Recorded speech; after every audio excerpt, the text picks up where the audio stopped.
Defining Duke, an Xbox podcast, is brought to you by, well, you. If you want to learn how to support the show, go to patreon.com/laststandmedia.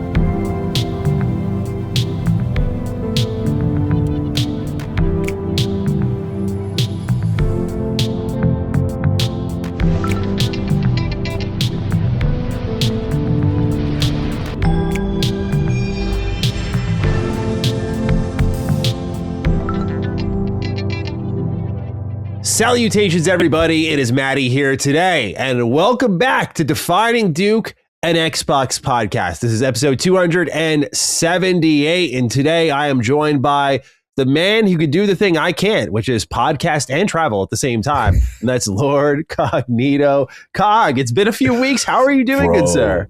I missed you. I missed you too, bro. This is I felt so weird. I had so much free time. I was like, what? You know, do it yourself. Yeah, I was like, what's going on? And it's so funny because I was like, yo, the week you come back, I was worried I missed this one. Yeah. So I was like, okay, travel. Obviously, I'm here for things that I can't discuss just yet. But yeah, man, I'm excited. But more importantly, like it was good to kind of catch up and obviously, you know, us finally linking together. Obviously, we appreciate everyone that held the Dukes down and the Xbox 2 and the Bontis. Yes, you know what I'm saying? But yeah, it's good to get back to the dynamic duo back together. Miss you. I'm actually dying to get your thoughts on so many things. Yeah, it's so funny. I go when we were scheduling this vacation. I'll talk about it extensively in a moment here. When I was scheduling this vacation, Laylee and I were like looking at the calendar, and this is how we have to do things. For those who are wondering, I have to look at the game release calendars, right? And I'm like, okay, what's coming out? What am I probably covering? And then because we're fortunate to be in the positions we're in, usually that release date, you can kind of move up a little bit because you might get review access. And then you're like, okay, so if I start getting hit with codes, like it's a week in advance, 2 weeks, like what does that look like? You never know for sure, but you're like, okay. So trying to find the right pocket for a vacation where you're not going to miss too much, especially in today's industry, is really difficult. Yeah. Now, Xbox did not give a shit about my trip. They did not care. It's so funny. I came back. I literally said to Laylee, like when we got all the way, I was like, I can't wait. Like I'm fired up. I'm ready. There's so much to talk about. They're going to keep it's crickets, bro. There's been fucking nothing since I got back. I'm like, really? You guys just dumped it all out while I was gone. And you emptied the tank and I'm back and you're like, yeah, we're good. Asha just gets quiet now. No leaks, no rumors. We got Tom Warren tweeting about Xbox now using Xbox in the emails instead of Microsoft Gaming. Like that's the news we're working with right now. I know. So look, the bombshells were just going off, bro. I was just like, it got to the point like I couldn't keep up. It was like something happened Monday, Tuesday, and it's like, oh, that's old news now. This is what happened now, and I'm like, damn. So yeah, it was crazy, bro. It was crazy. 100%. But to you, Cog, I wanted to thank you for holding it down. You the plan was 1 week, to be clear with everyone. The plan was 1 week I was going to be gone. The second week was because I went out to an event for a game that I think I can talk about, but just to be safe, I'll just wait till next week to talk about it. But you'll see a video on my channel very soon about it. But that was while I was already out on the West Coast, got the invite, was able to just connect instead of flying home over to this. I was thinking I'll go to a Best Buy and just get a microphone for the week and just record with Cog. Bro, the Delphi, come to the front of the congregation right now. Now, have you ever been to this hotel? Nah, talk to me. Talk to me about this hotel. What's going on? Two things we got to address. One, the internet was, okay, like I was telling Cog before the show, click, clack on my laptop, open it up. I'm thinking like, all right, let's see what these speeds are like. When I go to Google and you see like the loading symbol, before I've even searched, I'm like, oh boy, like even a humble Google search is going to take an extra few seconds. So you go to speed test, abysmal speeds. I tried to do some Matty Slop workout there. Bro, the upload times for a 10-minute 1080p video was like 2 hours. It was the worst internet speeds I've seen in a long time. That's horrible. So couldn't make the show the other week. So I just wanted to thank you real quick for holding it down, just for being on top of it. I know week one was part of the plan. You brought in the cavalry with Rand and Jazz. That was sick. I was glad to see the audience was really stoked about that too. And then of course, got to get E in the building. I'm glad. I'm really happy he got on the show too. So I appreciate you holding it down. To the Delphi though, number 2, really the most important item on the list. Let's get it. Have you ever been in a hotel room where the bathroom's in the same room as your bedroom? And I mean that very literally. Like your bathtub is in front of your bed. Like you're laying in the bed like this and you can see the bathtub. You can see the bath. Nah, son, I never seen that. Okay. Now I say this with all due respect because the company that brought me to this event did pay for my room. So I don't say it without gratitude. I say it more out of astonishment that this is a hotel that had more than 4 stars on their website and everything like that. Those Google reviews were kind of crazy to me. Okay, 2 things. 1, the bathroom, the tub, which by the way is surrounded with carpet, is in the middle of the room. Okay? What? And it is exactly as it sounds. I mean, sincerely, there is not a bathroom door. There is just curtains, your tub, your bed. It is like that in a row. And what's even funnier is like, okay, this bathtub's kind of out in the middle of nowhere. Do you think that this entire tub is enclosed? Wait, nah. So, are you serious? There's curtains facing the bed. The front is wide open with a mirror, bro. With a mirror. So I'm sitting here, I'm like, dude, I mean, it's my wife. I don't give a shit. I'm like, if I wanted even an ounce of, imagine someone books a room here and they have kids. Oh, yo. Because the other room they had, this is even more wild, but they have unique privacy curtains. If you request them, by the way, is same deal. Bathtub in the middle of the room with the bed, but it's like glass surrounding the shower. So there is just no curtain. It's complete like I'm showering and you're in the bed just looking at me naked, bro. I've never seen a hotel like this before. My wife and I could not get over it. I still can't. I'm like, this is unbelievable. That's crazy. And it smelled like weed all the time. Yeah, you was at Hotel Le Freak Off. Yeah. That's what I'm saying, bro. Like that. Bro. I was like, I think I got the idea now. You know? Yeah. But like if you're going there with family event, do not go to the Delphi. Yeah. Go with your girl wild. Or your man. Yeah. Hey, dude. Do your not thing. Bad. Do your thing. Yeah, not bad. Full visibility. But again, that's dude, like wild. Just yeah, that was the craziest hotel I've been in. So I just wanted to address that. But nonetheless, that's why I wasn't here last week. I was stranded in a hotel where I had to stare at my bare ass while I was washing myself in the shower because there's a fucking shower. There's a mirror right in front of me. Right there. Yeah, I hate like I've seen hotels where the proximity is close. But to your point, like, yeah, when it's like there's no privacy glass, there's no divider, there's no separator. Yeah, that's crazy. That's wild. It's also just crazy, bro. I'm showering on top of carpet. Like, you know, there were stains on the carpet, bro. It was just like, that's like a lot of people get water out of this tub. And, you know, the cleanliness aspect of that rug is crazy. Exactly. So, yeah, that's wild. Very, very eventful tail end of the trip. Got sick while I was out there, too. But we're doing better now. Doing better now.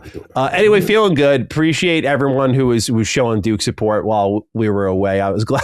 I mean this sincerely. I'm glad I wasn't like super missed. Like a lot, you know, the comments were really like supportive of the show, which is always good to see. We had a couple write-ins about the vacation, so I wanted to dive into them. The first one, by the way, bro, there's some wild names this week. You know, just really getting thrown to the deep end here with this one. Like we're not even 10 minutes in yet. So I just want to brace everyone's ears for the young ones in the room because I got the writing here from the Cumsock Harry Gave Dobby. Yo. Says, what's up, Dukes? And I love that this dude's dead serious afterwards. He's like, what's up, Dukes? Hey, it's me, Cumsock. What's up, Dukes? Yeah, just said the wildest joint ever. Wildest name ever. Then try to be normal regular after that. Like with Maddie's vacation, it seemed like a good time to ask about health as well. Are you fucking serious? Yeah, dude, let's talk about it. Let's talk about it, Dobby. I travel to get to set up at toy shows and Comic-Cons a lot, and I fall off my health as wealth game hard on the road, both diet and working out. Have you figured out that balance yourselves? Cog, I'm curious as your answer. Mine is absolutely not this trip. Oh boy. I just went hard in the other direction. Completely. So what was it? Was it like the eating, or just what was considered falling off the wagon for you? I'm just curious. I just ate out for like every meal. Oh yeah, I got you. Yeah, every meal. I mean, no regrets, dude. Seattle, Pacific Northwest, some great eats out there, man. The Portland food trucks. Talk to me. So good. And Ben had great food. Just the food out there was amazing. But I knew I was big back in it when I was getting some pretty nice meals. I was like, it's solid. I'm like, dude, this is like high quality eats. And I'm like, I'm eating out so much. My tongue needs to be humbled.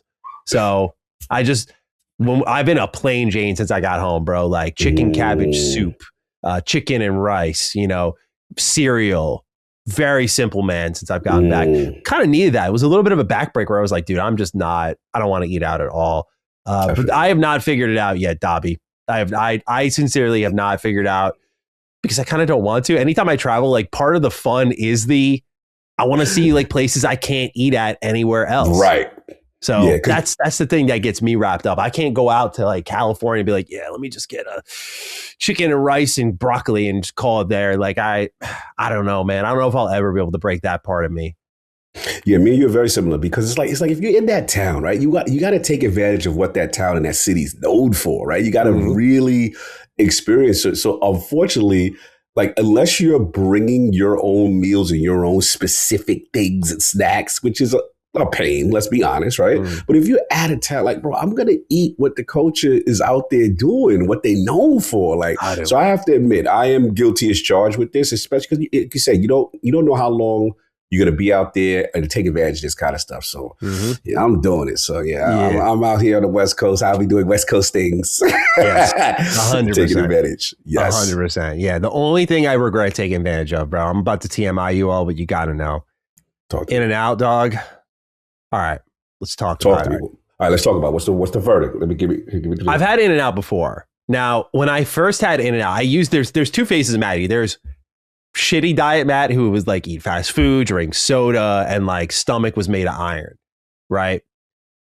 Then there's new era Matty who like when I have fast food like that, it can do something fierce to me. Like I had McDonald's for the first time in 5 years. And that's when I knew my diet was really fucked, was when I had that and there was no real strong reaction. I was like, oh, I got the endurance back now. You got the toxicity back in your stomach. Yeah. But when I got In-N-Out, when I had a shitty diet, I remember feeling on the boardwalk in Cali so sick.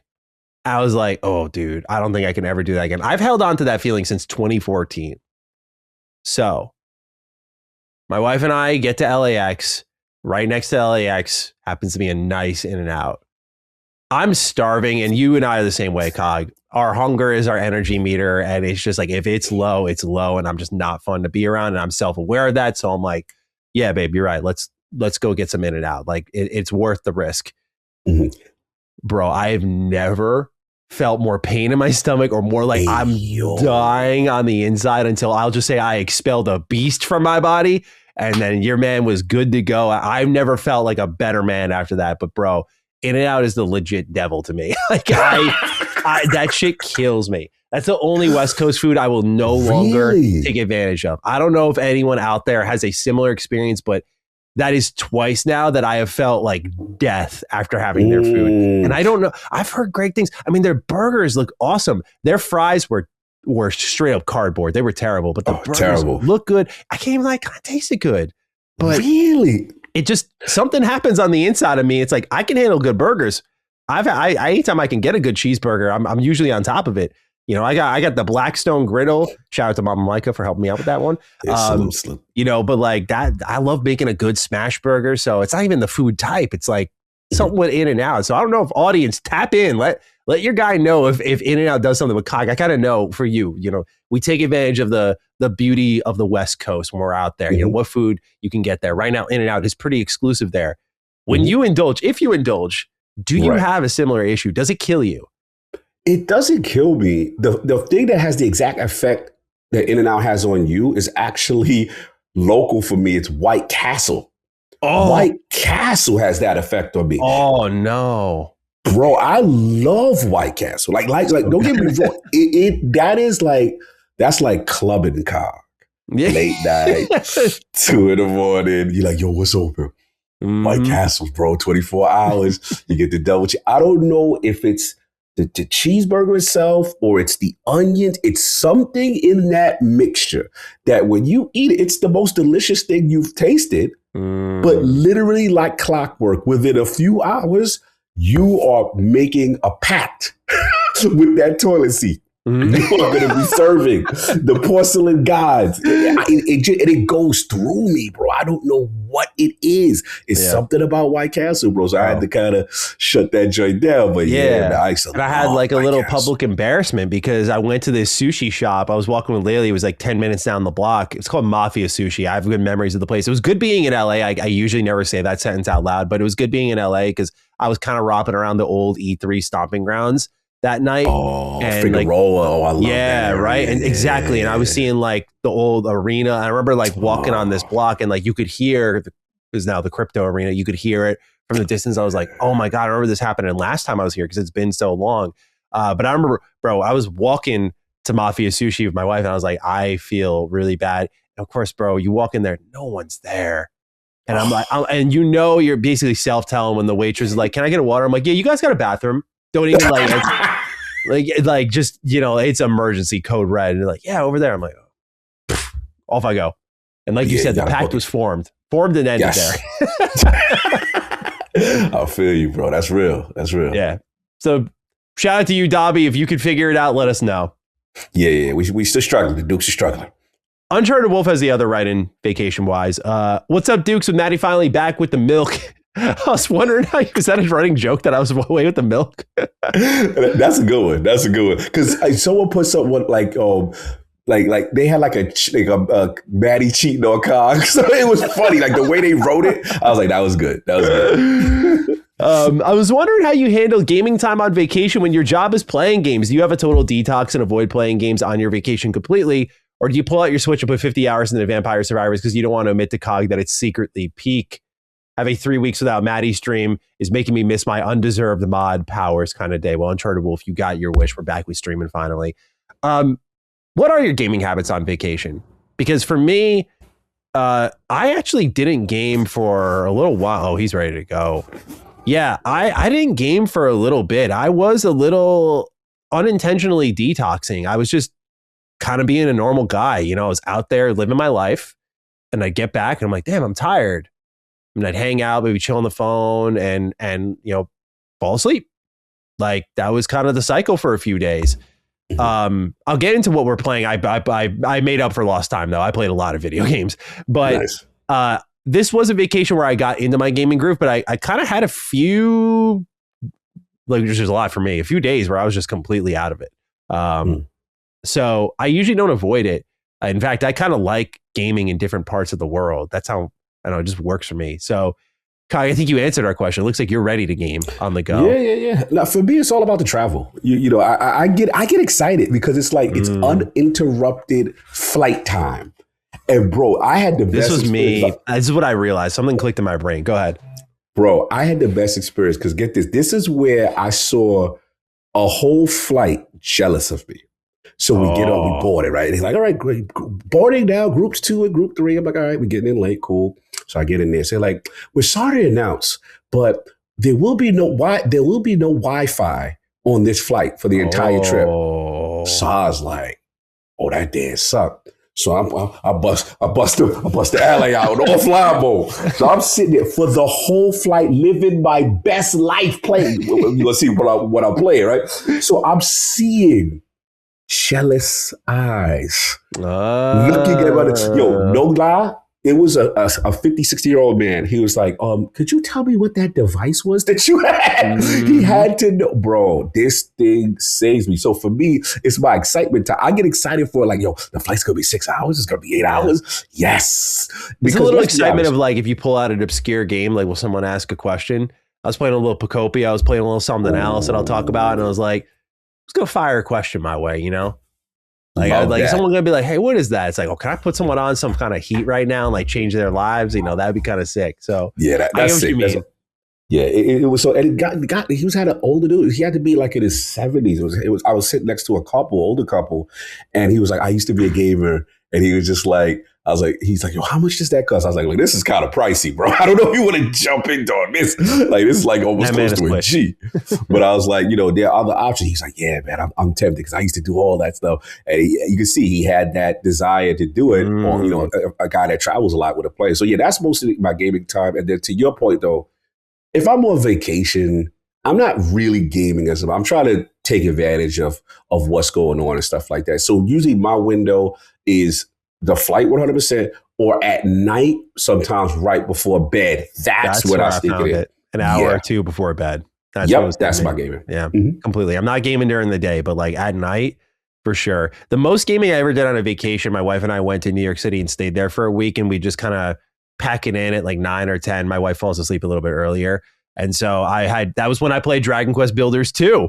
And I put a good 40 hours into that game because I would be going to bed at like 2 a.m. or something like that. So I just have, 5 hours uninterrupted, 7 days in a row, 8 days in a row. I was doing a lot of gaming on that trip. But also we're very close to New York City. So it wasn't like I had to like completely lock in on, activities. It was just a good getaway. But that's where I found it was the nighttime gaming. That's where it's huge, like the little 1 to 2 hours. And I picked the perfect game for it. I can't wait to talk about it.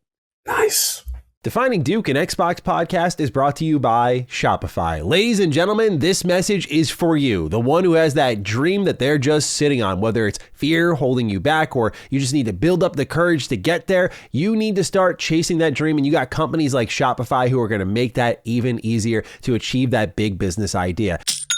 Shopify is the commerce platform behind millions of businesses around the world and 10% of all e-commerce in the United States, from household names like Mattel and Gymshark to brands just getting started. And you can accelerate that efficiency in a number of ways to make your business feel much larger than it actually is, because you could be a one-man machine out there. That's because of tools like their Design Studio, which gives you hundreds of ready-to-use templates that let you build a beautiful online store that match your brand's style. If you ever get stuck at all, they have great customer support, and there's also world-class expertise at Shopify, which allows you to manage your inventory, process international shipping, return, and beyond, so you can really chase your dreams with zero limits. So what are you waiting for? It's time to turn those what ifs into with Shopify today. Sign up for your $1 per month trial today at shopify.com/Duke. Go to shopify.com/Duke. That's shopify.com/Duke. Anyway, vacation went well. Appreciate everyone checking in on that. And just really feeling refreshed. Good to be back. And just like totally feeling a little unraveled right now. But also, I will say this is my one health is wealth thing. It was important for me to do this because I felt a little held prisoner by everything I do in my day-to-day life, and not with like reluctance or anger or anything like that. But every day we're all, I'm sure those who are listening, you're all busy people, so you know the feeling. But it was a moment of like, it's either this channel or that channel or a podcast or a collaboration or, of course, the game we're working on. It's always going to be something, and there's no real avoiding that. And what I've been trying to do with these vacations, and my wife and I have just kept putting it off, and it's mostly my fault, has been just, we'll wait for the perfect time. And there's really never the perfect time. So this vacation was really an exercise of like, I took my laptop with me, I had my phone camera, I had a tripod, and I had a mic set, totally optimized my setup, bro. I'm a one backpack dude now. And like, I am so proud of it. I'm like, get me into any event now, and I'll bust out an interview like that. Like, I'm ready. Now, with that said, though, that's what this kind of trip got me to do, is get that set up in the right way. Like, I invested in some equipment, but also kind of just taught me to move on the fly. And like, it's not going to like the vacation itself was perfect, but like, it's not going to be like the perfect time. The industry is going to go quiet. Nothing's going to happen. No reviews are due. No meetings for your game. Like, this is part of the life you choose when you do this, is like, there's always something going on. And I think the victory was just, like finally accepting that, and then getting away and realizing that even those, like, because I did some Maddie Slop stuff while I was out there, but I was off for like 5 days by that point. I was like, I was ready, I was eager. Like, I barely get 2 days off. So 5, I'm like, dude, fucking fire me out of a cannon. But I guess I'm just saying that like, it felt good to realize I'm not held hostage by these things. It was just my mind. And that there are going to be times you got to lock in, lock down. But, I'm trying to set up more trips this year and really like see the world. It felt good to culturally enlighten a little bit. Yes. And like, it felt good to like, when the trip was done, like, it was a sense of accomplishment. I know I sound like a total homebody, but like, I've been to New York, Connecticut, Florida, North Carolina, Edmonton. Like, I've been to California for my work. Texas. Like, I've done these trips, don't get me wrong, but I haven't seen much of the world, and it's usually through my job. And it was really good to just be like, we're out here for us. And we went from Seattle to Portland to Bend to LA, came home, was home for a day, drove down to DC for my cousin's wedding. Yeah, nice. Yeah. But like, it felt good to be like, damn, I just saw a shit ton of the United States. And like, hell yeah. I did that in 10 days, I had to save up for it. Don't get me wrong. Like, money is a factor, but I don't know. I think maybe someone wants to hear that, that sometimes your mind is holding you back more and you realize, and I really recognize that about myself, that I have to be a little more flexible. And it felt good because it's like, now I feel like I can work anywhere with the setup I've got. As long as I got decent internet, I feel like I can make that work. So I don't know, maybe some fellow Dukes needed to hear that, but it just felt good to realize that about myself. No, well said. And I just want to add on to what you said, because it actually felt good, even though, like I said, it was a lot of work with certain aspects when you were not there, but it felt good holding you down during that period, because I was like, he deserves this break. He always is doing 1,000 things, and to have some time with wifey and just explore. And it's not all business. Like, you need mentally to decompress. That's that mental health as well, right? It's like you said, it's always one thing is to the next. It never will stop. So for you to kind of cut that time is really important. So I'm glad you did it. Well, I appreciate it, dude. It was definitely needed because I haven't had a break in years, like literally, Facts. I worked through Christmas and not literally Christmas Day, but like I worked through that Christmas break, which I haven't done ever, at least in over a decade. So I've been really going for a while. So it felt good to just unpack a little bit. And so I appreciate, again, you holding it down. It wasn't the plan to miss 2 episodes, but I won't lie and say it didn't help. It certainly did. Just missing 2 weeks of Duke and just being able to come back fresh. So anyway, enough about me. Cog, we must mourn together for a moment here. We got a couple write-ins. I saw you were holding off in the script last week. I was reading it over. I saw you wanted to do this together, and so I was like, all right, let's do this together. So we got 2 write-ins here. One's from Drew D. He says, "Hi guys. Hope you're doing well. Welcome back, Maddie. It's time. Game Pass prices went down and COD is out of the service, but who cares? It's time to talk Mets.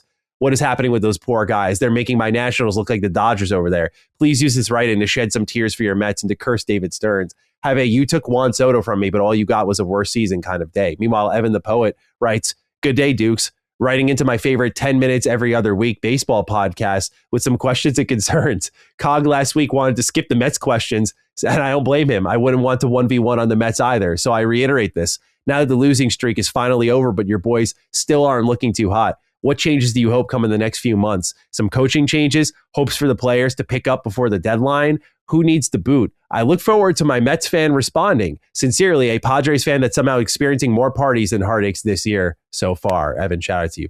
Padres look pretty good this year. Yeah, they do. Let's go through it, man. Let's talk about it, man. We got to have a therapy session. How are we feeling, bro? How are you? Because you know what? I want to start with you because I feel like, I don't want to say you jinxed it. Like, what? You go to like opening day. Oh, okay. It's magical. It's feeling like, oh, yo, it's feeling good. I'm like, all right. That's true. That's fair. And since that event, you're saying I need to go back. Something need to happen, bro. Either that or you and I need to go for the Naruto jersey. That could be a turning point for the season. You and I got to go in June, bro. I'm telling you, we got to go for that Naruto jersey. We should really book those tickets. That could be Cog Leach. Dude, you could be, every Mets needs a rallying point. We know this. They had Grimace. They had OMG. We need Cog Lee saves the Mets season. Come on. Be out there. Like, oh, bro, man, we're gaining traction in the Mets community. I responded to a Bleacher Report tweet. They were saying that Mets tickets were $6 and a Crunchwrap Supreme was $6.39. I literally said, you know what? The Crunchwrap would bring me infinitely more joy at this point. And it did some numbers, bro. We're starting to make some headway into this Mets community. I'm starting to talk with a couple of Mets tubers out there, bro. Like, we could splash out here, man. We could start making some moves. We could start bringing some energy to this team. That's how I'm tackling it. Because you know what? To answer the question, bro, let's go. I don't know what the fuck you do. It's April. It's April, and it's never been worse. Like, I don't know if I don't really think you fire Mendoza because, like, what's the next guy going to do? This roster is terrible. That's the reality of it. I think, you know what if I'm thinking, what would make me feel good? boy genius gets the boot. Oh, I think I'm there now. Yeah, I think I'm kind of there now. I'm like, you know what, dude? Fuck you. Like, you know what, dude? Like, I'm so sick of this shit, man. Like, just again, like, okay, we failed dramatically last season. You and I talked offline and online. Like, we were both like, oh no, bro, you let Pete go, you let Nimmo go. I'm not saying these guys are going to like save the season, but you kind of let household names go. You let long-term Mets go. Yeah. You put together an incohesive squad and you didn't address the real problem, which was pitching. Mm-hmm. And now we have awful hitting and I guess okay pitching, you know, but like nothing great. Like even McClain hasn't been, I think, that fantastic. Clay Holmes is our best pitcher, bro. Yeah, I love Clay Holmes. Like, you know, so I'm like, to me, it's like the roster construction. There's only one dude responsible for that. I can't blame Mendoza, but when the team's this bad, it's like, yeah, he's kind of been, I mean, he's been handed a lot of good players, but also just a lot. And I just knew Bo Bichette was going to suck. I just knew it would be too good to be true that when we got a 300 plus hitter, like he had one season where he's missed that. I'm like, yeah, it would be so good if the Mets had a guy who just always hit the shit out of the ball. Like that'd be so good for our lineup. Just one guy who always hits, like a McNeil in his big season, right? With the batting average, batting title and all that. Yeah. Like that's what I was hoping for. But I just knew, I was like, Bo Bichette's going to suck it up here. He's got the perfect team, the player-friendly deal where he can just dump us if he does well and get a higher contract. Like, it's all too nice for him. So rant over. I'm not really like, I'm not tuning into Mets baseball as often. I was so excited for this season and I've been crushed completely. How are you dealing with this? What's your solution? I've got the opposite approach in terms of like my mental state with them. Like I've learned with the Mets, you can't allow them to ruin your life. They will ruin your life. They can really mess with your spirit. And I saw it starting downhill. But I will say this. On the flip side, I'm going to give some positivity here. Okay. Historically, as Met fans, let's be real. I know where you're going. We are the front runner winning team when it doesn't matter, win early, have these great starts. We'd be like, yo, the Mets are in first place at the first, you know what I mean? The first half of the season. We're the collapse Mets historically. Let's be real. The few times we have started off this bad, where it doesn't, continue, OMG Mets, right? Now, here's the thing. This is a big undertaking, but we do have to admit the baseball season is unlike any. It's a marathon, bro. It is, yeah. It is a long season. Now, they have put themselves in a tremendous hole, but I am with you with Bo Bichette. It's very disappointing. It reminds me, older Met fans remember, it reminds me when we did the big splash back in the day remember Jason Bay? Oh, my God. Remember Jason? We were like, yo, we got Jason Bay. Got him. Bro, power hitter, average, like that prototype superstar hitter. And then he comes to the Mets and you're like, yo, what is going on, bro? Like you forgot your whole game. You forgot everything now. And clearly he's trying too hard. But I think the thing that really bothers me is I feel like, you said it earlier when me and you were talking, I feel like we got a bunch of mercenaries, but not teammates that play together. Like, you know what I mean? Like it's something when you lose a Pete Alonso or McNeil or whatever. And here's the thing. The vibe Stearns kind of gave me based on his moves was like, they were changing the culture. But what if you got rid of the good culture? And the culture that's left is, because you know who I'm looking at? I ain't going to hold you.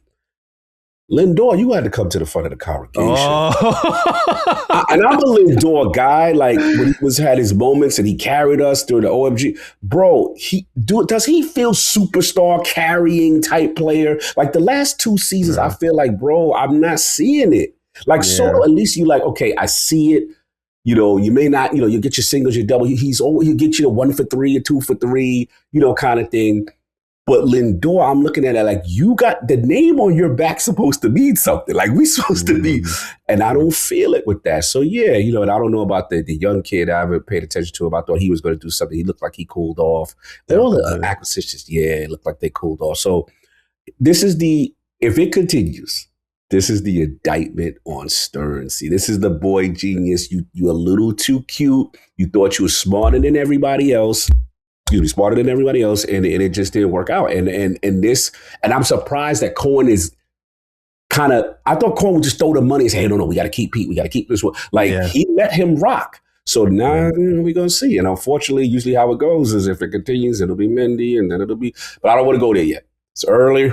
Sure. Hopefully we get respectable. We make a little bit of a run. That's what I'm hoping. Yeah, bro. I don't know. Crazy. I don't know. I mean, yeah, that's the beauty of baseball is that kind of impossible thing can happen, but it's just, I don't know, like that streak was so telling of so many things. And it's like, there's early season, in the hole, and then there's whatever just happened to us. And it would be a great Cinderella comeback story, like, how the Mets won the 2026 World Series type of thing. Like you look at that start and how bad it was, like how memorably bad it was. But, I think the whole bargain bin shopping thing is what kind of gets me, bro. Like just players on the cheap, players on the low, counting on rebounds. Like he did this with the pitching staff and he did it with the lineup this year. That's the difference. Like Polanco, little cheap ad, Luis Robert Jr. It's like, I like him a lot. Don't get me wrong. But like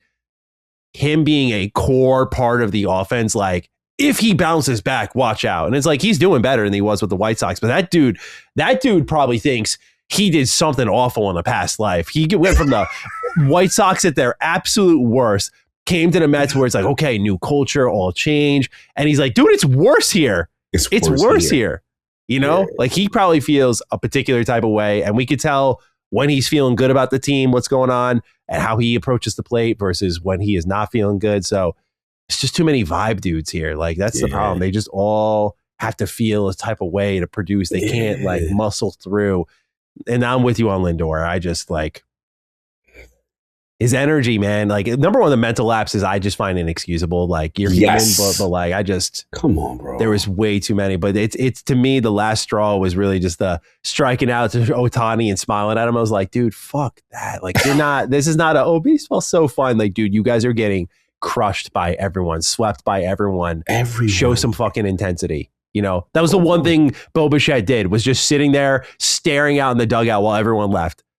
Minutes after the game ended, he was just still staring out, just like, man, what the fuck is going on? Like just complete defeat. Like that's care at least. Lindor's like all smile. I'm like, I get that. That's what's good for your mental, bro. But it looks awful. Awful. Yeah, I agree. The optics of it look bad. So we will see. But man, it's been terrible. We will see. Good to mourn with you. Hopefully next month we have more positive things to talk about there. We can't just have, here's the thing. Xbox is on the mend. Mets can't also be on the mend. One's got to give right now. So the Mets soul has been sacrificed for Xbox. Long may Asha Sharma reign. And so someone wrote that in too. They was like, you sacrificed the Mets for good Xbox news. I was like, yo, it's so good. Someone wrote that in. I was like, yo, that is so good, man. We can't have everything. Yeah, we can't. It would be too good if the Mets were on a World Series run and Xbox was just hitting Game of the Year quality titles. So the problem is the Mets figure it out. What does that do to Fable?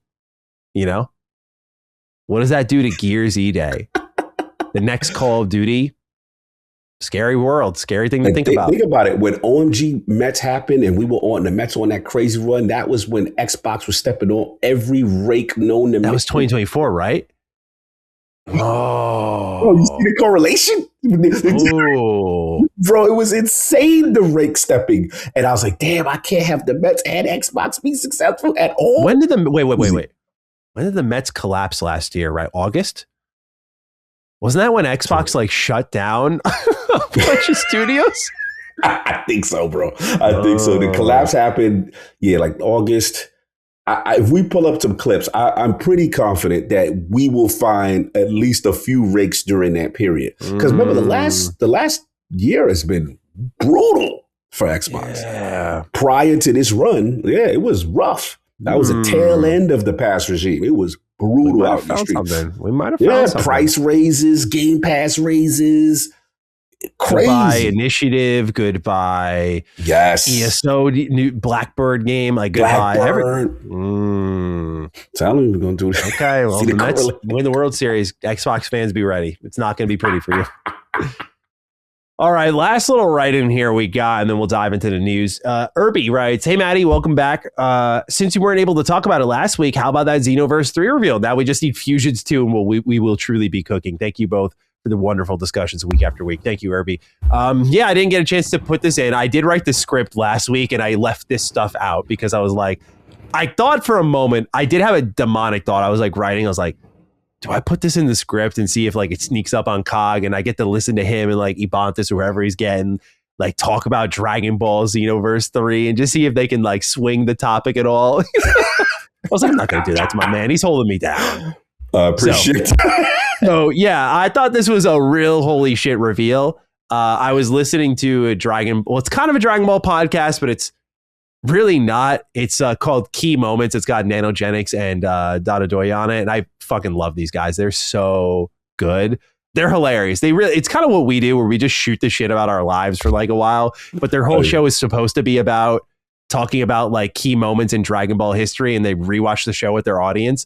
But they had Rhymestyle on for an episode, and they were talking about Xenoverse 3, and like Rhymestyle was making this real compelling argument. He's like, when they revealed Project Age 1000 just this year, everyone was like, I don't think that's Xenoverse 3. And Rhymestyle was like, no, here's why. And he just lays down all this evidence. And it was so compelling. I was like, I think I'm buying in. I'm like, is this what it's like listening to me cook on some Bethesda theories? Because if it's so like, damn, what a wordsmith. So when we got the confirmation of Xenoverse 3, I was like, holy shit, they're actually doing it.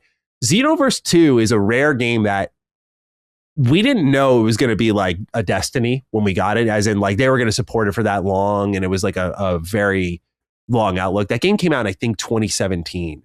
So it was approaching 10 years, Cog, on the market. And it did something impressive. It's kind of like, it's funny. We see these big live service promises, but it's games like 76 and Xenoverse 2 that kind of tread water throughout all these years.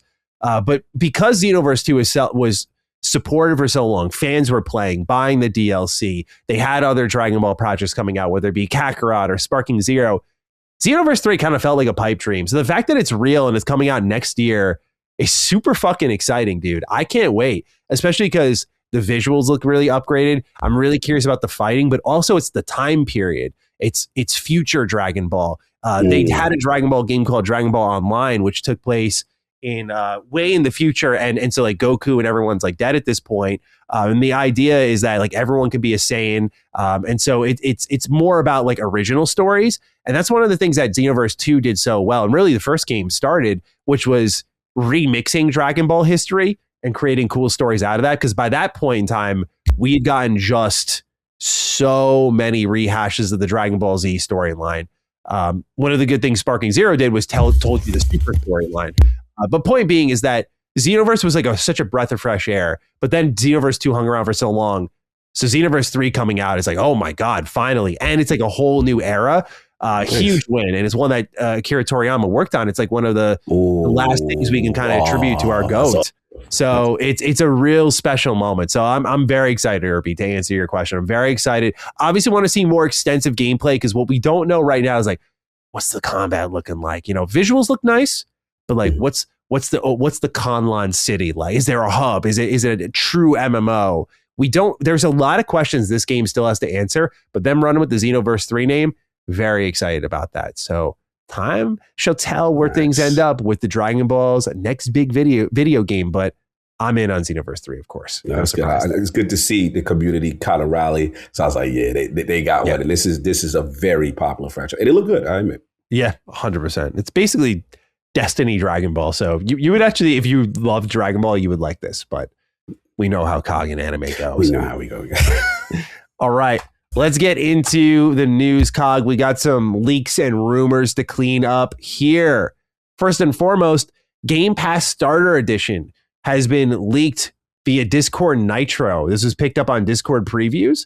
And basically the idea here is that Discord Nitro for $10, their subscribers can enjoy access to Xbox Game Pass Starter Edition. This will include over 50 games from the Game Pass library, 10 hours a month of cloud streaming, and access to Xbox rewards. So I'm thinking, Cog, we're starting to see Xbox flirt with changes to their economics, and what that may or may not look like will be the main topic of this show and a very big blog post on the Xbox Wire. But one thing that we're starting to see them flirt with, Game Pass price change, right? And then from there, we start to see Jez Corden was reporting on like 2 new tiers. We've heard rumors of the first party tier. Now we're seeing starter edition, $10, 50 games. It's kind of that starter Xbox core library of games like Fallout 4 or 76 is in here. It's got, just Ori is in there. It's got just the core Xbox titles. So looking at this, $10, Cog, what do you think about how Discord Nitro subscribers are going to get Game Pass benefits? This is kind of what we saw also a little bit with Asha talking to Netflix's co-CEO. Yeah, I love this stuff, man. Because here's the thing, we have to be honest in terms of how poorly they market Game Pass themselves.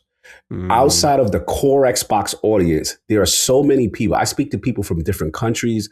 They tell me, Cog, they don't even know what Game Pass is. Like, it's that bad. So to me, I like this approach. You go with the top popular subscription services, whether it be, let's be honest, Discord is the de facto as far as like communication between game to game communication, multi-platform cross-play, also developers when they're doing, AMA or they're doing any type of, informative thing, that's where they are. So the community is there.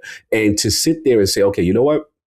We're going to, as something that you would normally buy, because a lot of people do, purchase Nitro, that we will include Game Pass there. To me, I like the idea of Game Pass being on more popular mainstream services so people get a taste of it and they say, okay, this is it. Now, granted, it's not the full thing. It's not online. I admit that. But I like the fact that if you give someone a sample, what it could potentially lead to outside of your own self-marketing to your own audience. And I think this is a cool thing. I like the Discord flirt. I like the potential Netflix flirt. Now they're talking about 50 games. So I saw some of those games. The games looked pretty decent. It's like for starters.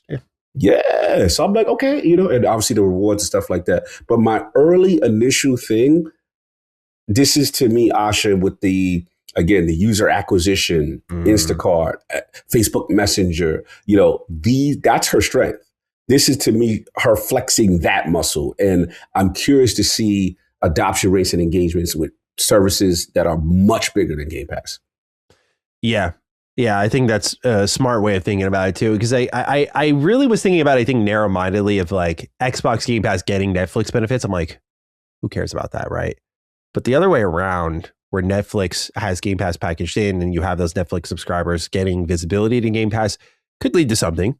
It could be. I think a lot of that sort of stuff, like Nitro makes sense because like I'm subscribed to Discord Nitro. So you get a lot of gamers already kind of baked into the cake. However, I think with other services like a Netflix, they'll have to have their kind of cloud gaming initiative, I think, a little bit further along, because that will be where I think you'd reap the most benefits, is if you could just cloud game and use that Game Pass Starter Edition with ease. So very keen to see how they continue to evolve Game Pass, because what we kind of learned here is there is a clear commitment to the service. There was not like any type of fear it was going away, but you and I were having conversations with how things are going. Like, we want sales, they want money. Game Pass kind of gets in the way of that. But it looks like with the new tiers they're introducing in ways they've doubled down in the past week, that this thing is here to stay. Yeah, and the thing is, they don't seem like they're done, because there's still more announcements and more things it seems like she wants to talk about at the showcase. And last thing I want to say is that I like the idea, if this is true, I love the idea of some form of modularity with Game Pass. If you allow picking and choosing of things that Maddie's not interested in, he says, hey, I don't take that out. I know me personally, like, I know you're more of the cloud gamer than I am. Like, I would be like, okay, I don't need that part. Like, I would take these specific things if you can, if it's something that they're able to do on the infrastructure side or the back end side, and they're not like married where it has to be certain aspects in the service. You do that, now you're cooking. Well, I'm curious to see if they can form any more modularity with it. I agree. The buffet style approach would be really, if it's as it's working in my brain, like I pick Game Pass.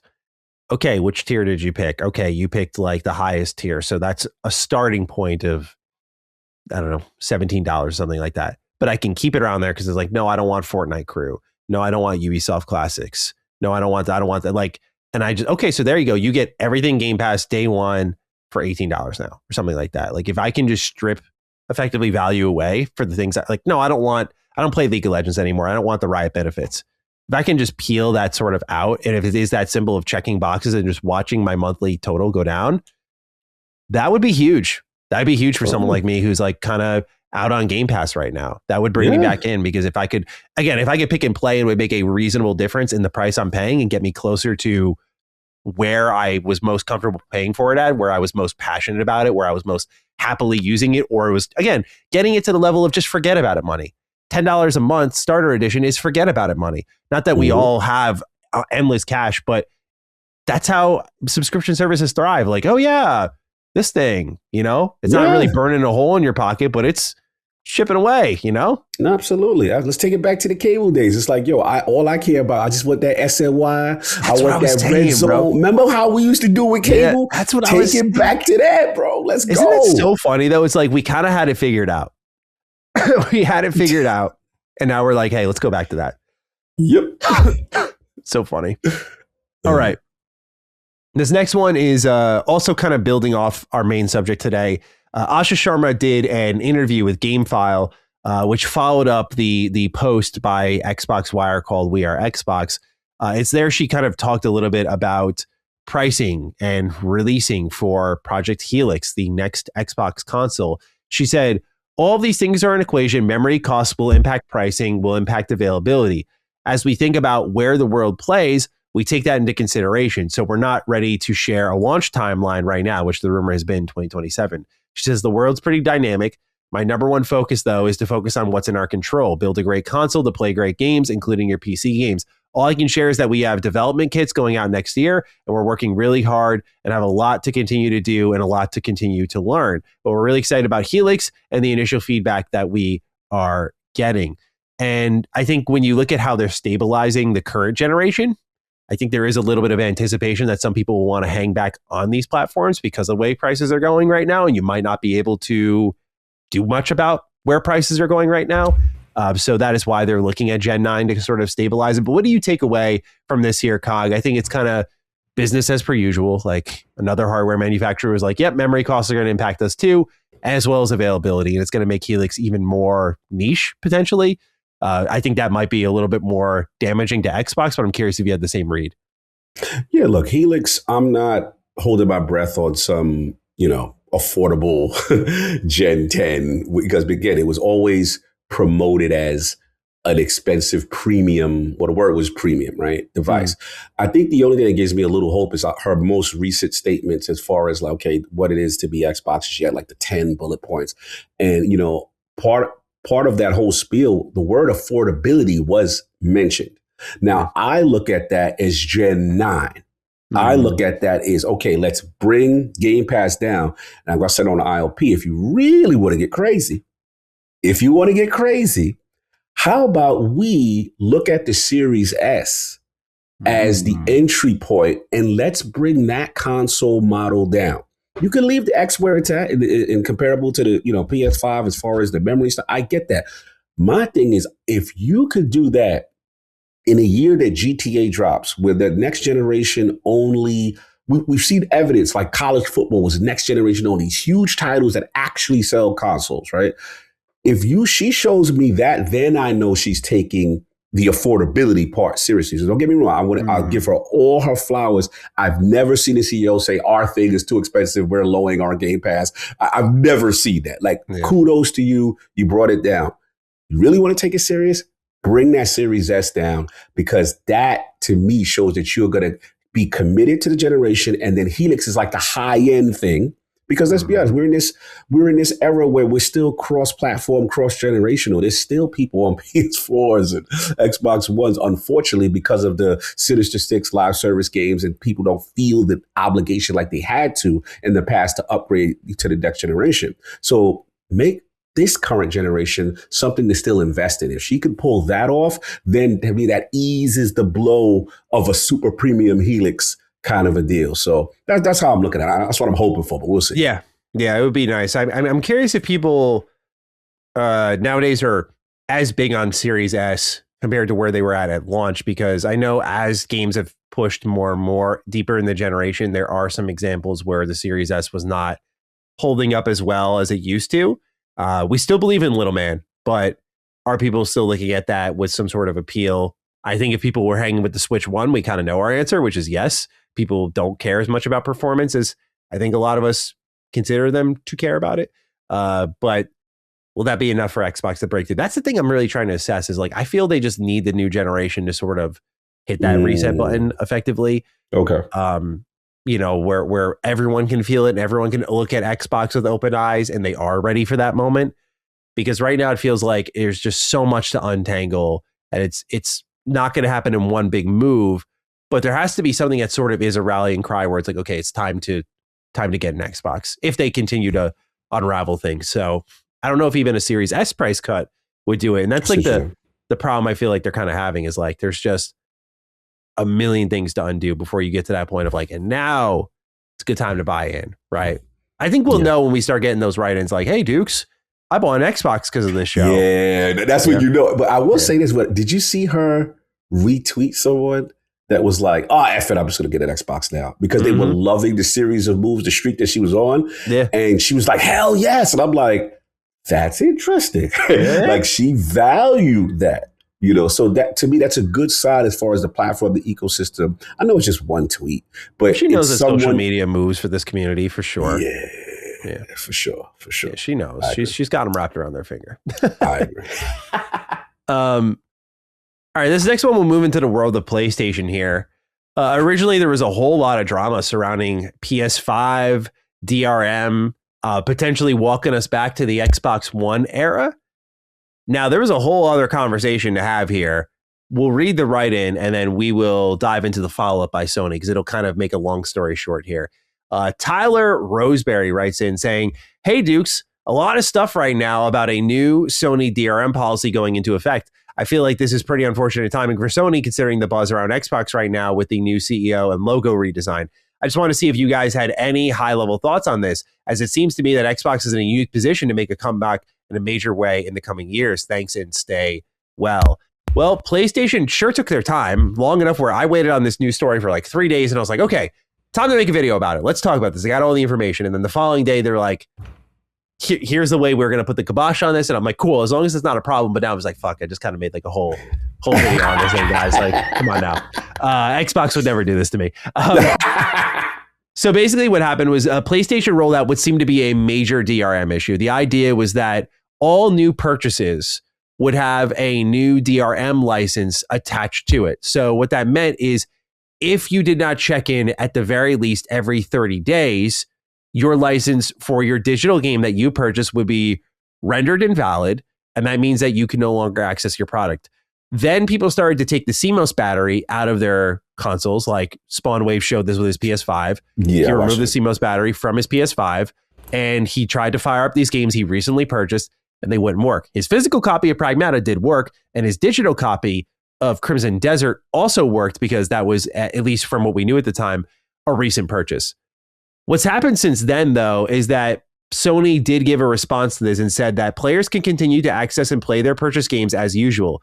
A one-time online check is required to confirm the game's license, after which no further check-ins are required. And it's to my understanding that basically what's happening now is that it's a 14-day check-in, and that it's one time, and then the license is yours. So we went from you don't own your games, because if that license is constantly a recurring 30 minutes, I guess what we've seen here is how easily it can change, by the way. But it was a recurring, I said minutes, sorry, days. We can see how easily that can change. But now it's 14 days, one time. This is a little bit better. You know, it's close to what Nintendo basically has, which is you do the one-time check-in. And if you are the primary I think if you're the primary console, you don't have to check in at all. But if you are the secondary console in your game sharing, it's a one-time check-in. So it's better. I'm talking to Does It Play right now. This is like the kind of game preservation initiative that does really good, important work just to kind of get to the bottom of the barrel on all this and understand like what are the real problems now, because for the most part, it feels like, okay, lower your arms, everyone. We're mostly all right. We're mostly in the clear now. But it did present a moment where it looked like PlayStation was marching right back to what Xbox One was doing. And I mean, to be fair, that's what was happening. But then it was made clear with the 14-day stuff that this license would then be passed over to you. So still kind of, I feel like even now as I'm talking about it, it still feels like a story in motion.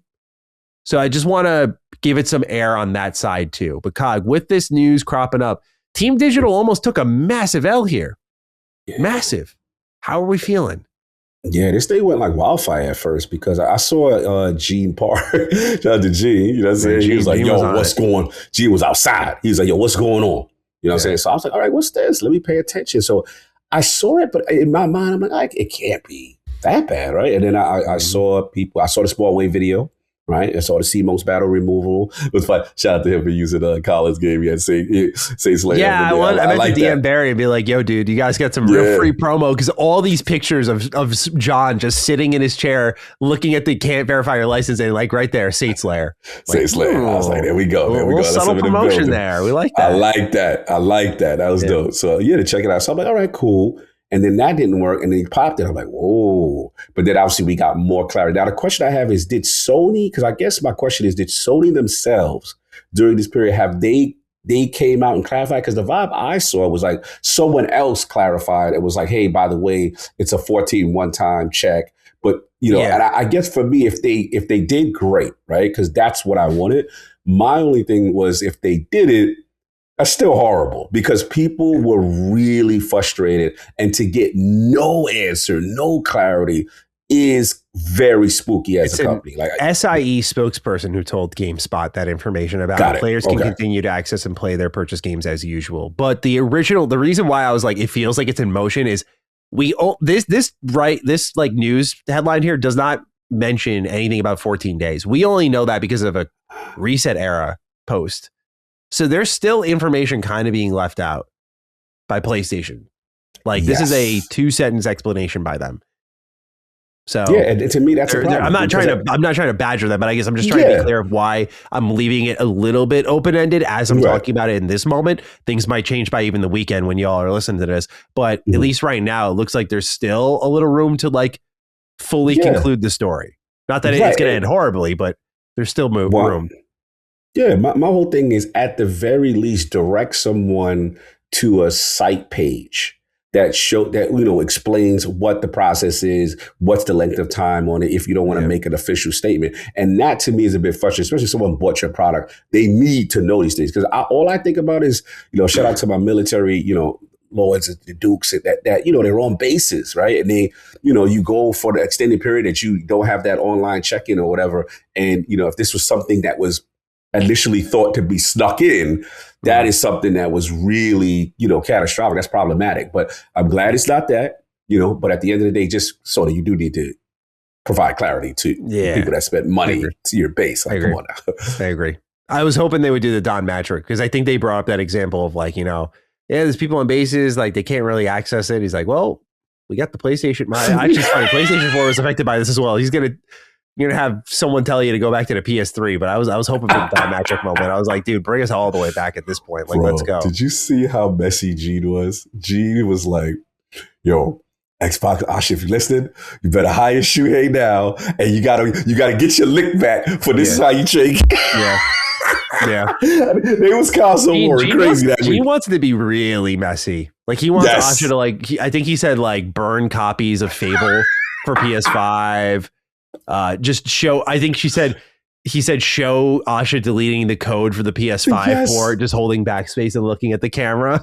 Bro, people, I will tell you this, Asha's good for business because people are the whole re-energy of this is hilarious to me. She hasn't been messy yet. I'm waiting. I think she will have a moment. I don't think it'll be this year, but I don't think this version of Xbox is going to be afraid to twist a knife, is what I would say. Phil was very respectful, and I like that about Phil. But I feel like Asha's kind of with it right now. Yeah. And I feel like that's the type of leadership team that reminds me of when PlayStation was with it, in that they'll be like, oh, they fucked up. Oh, they really fucked up. What if we made this 20-second video on our backstage area? That would be hilarious. Hand me the game, Adam. Hand me the game right now. This is going to be great. And that was it. One of the most iconic videos in gaming history.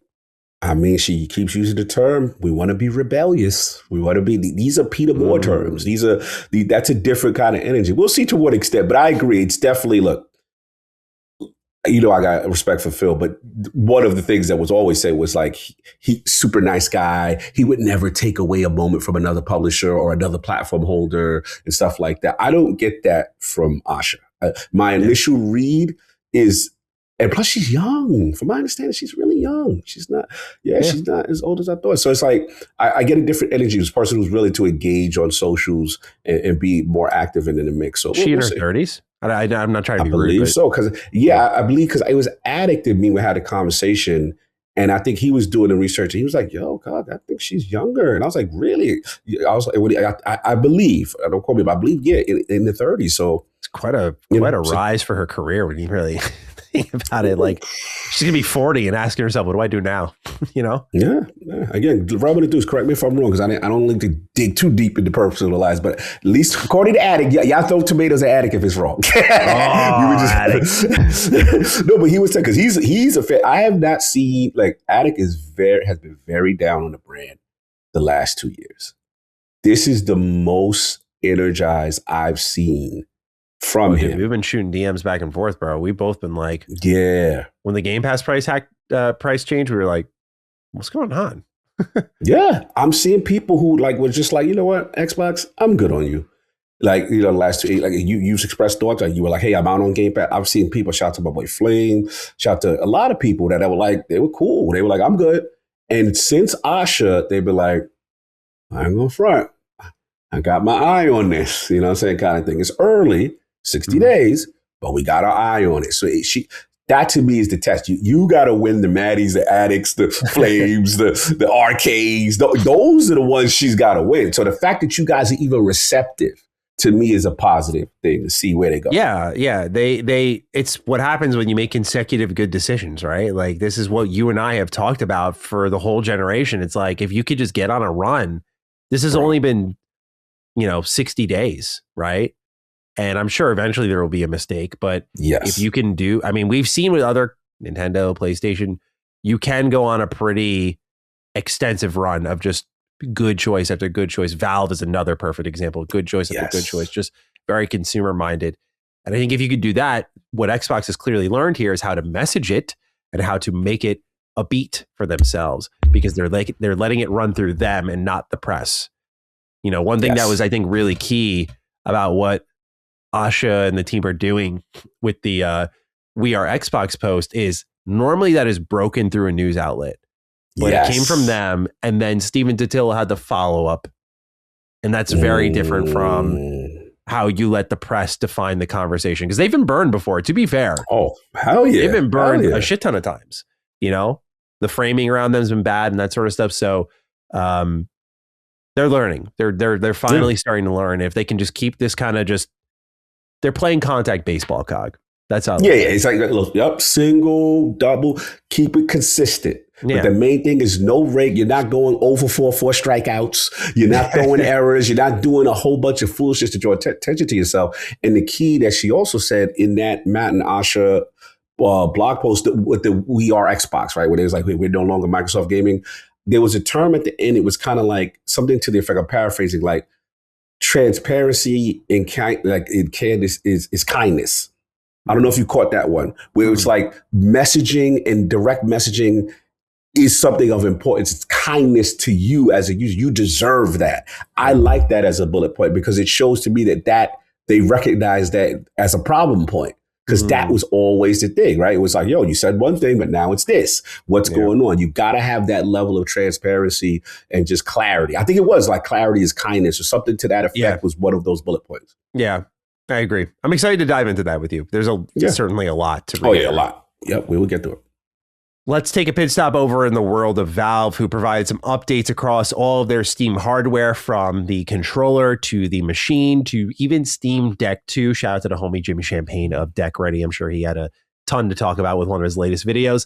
The information and price is out on the controller for the Steam controller. It's launching May 4th, $99. Reviews are out for it right now if anyone wants to go ahead and check it out.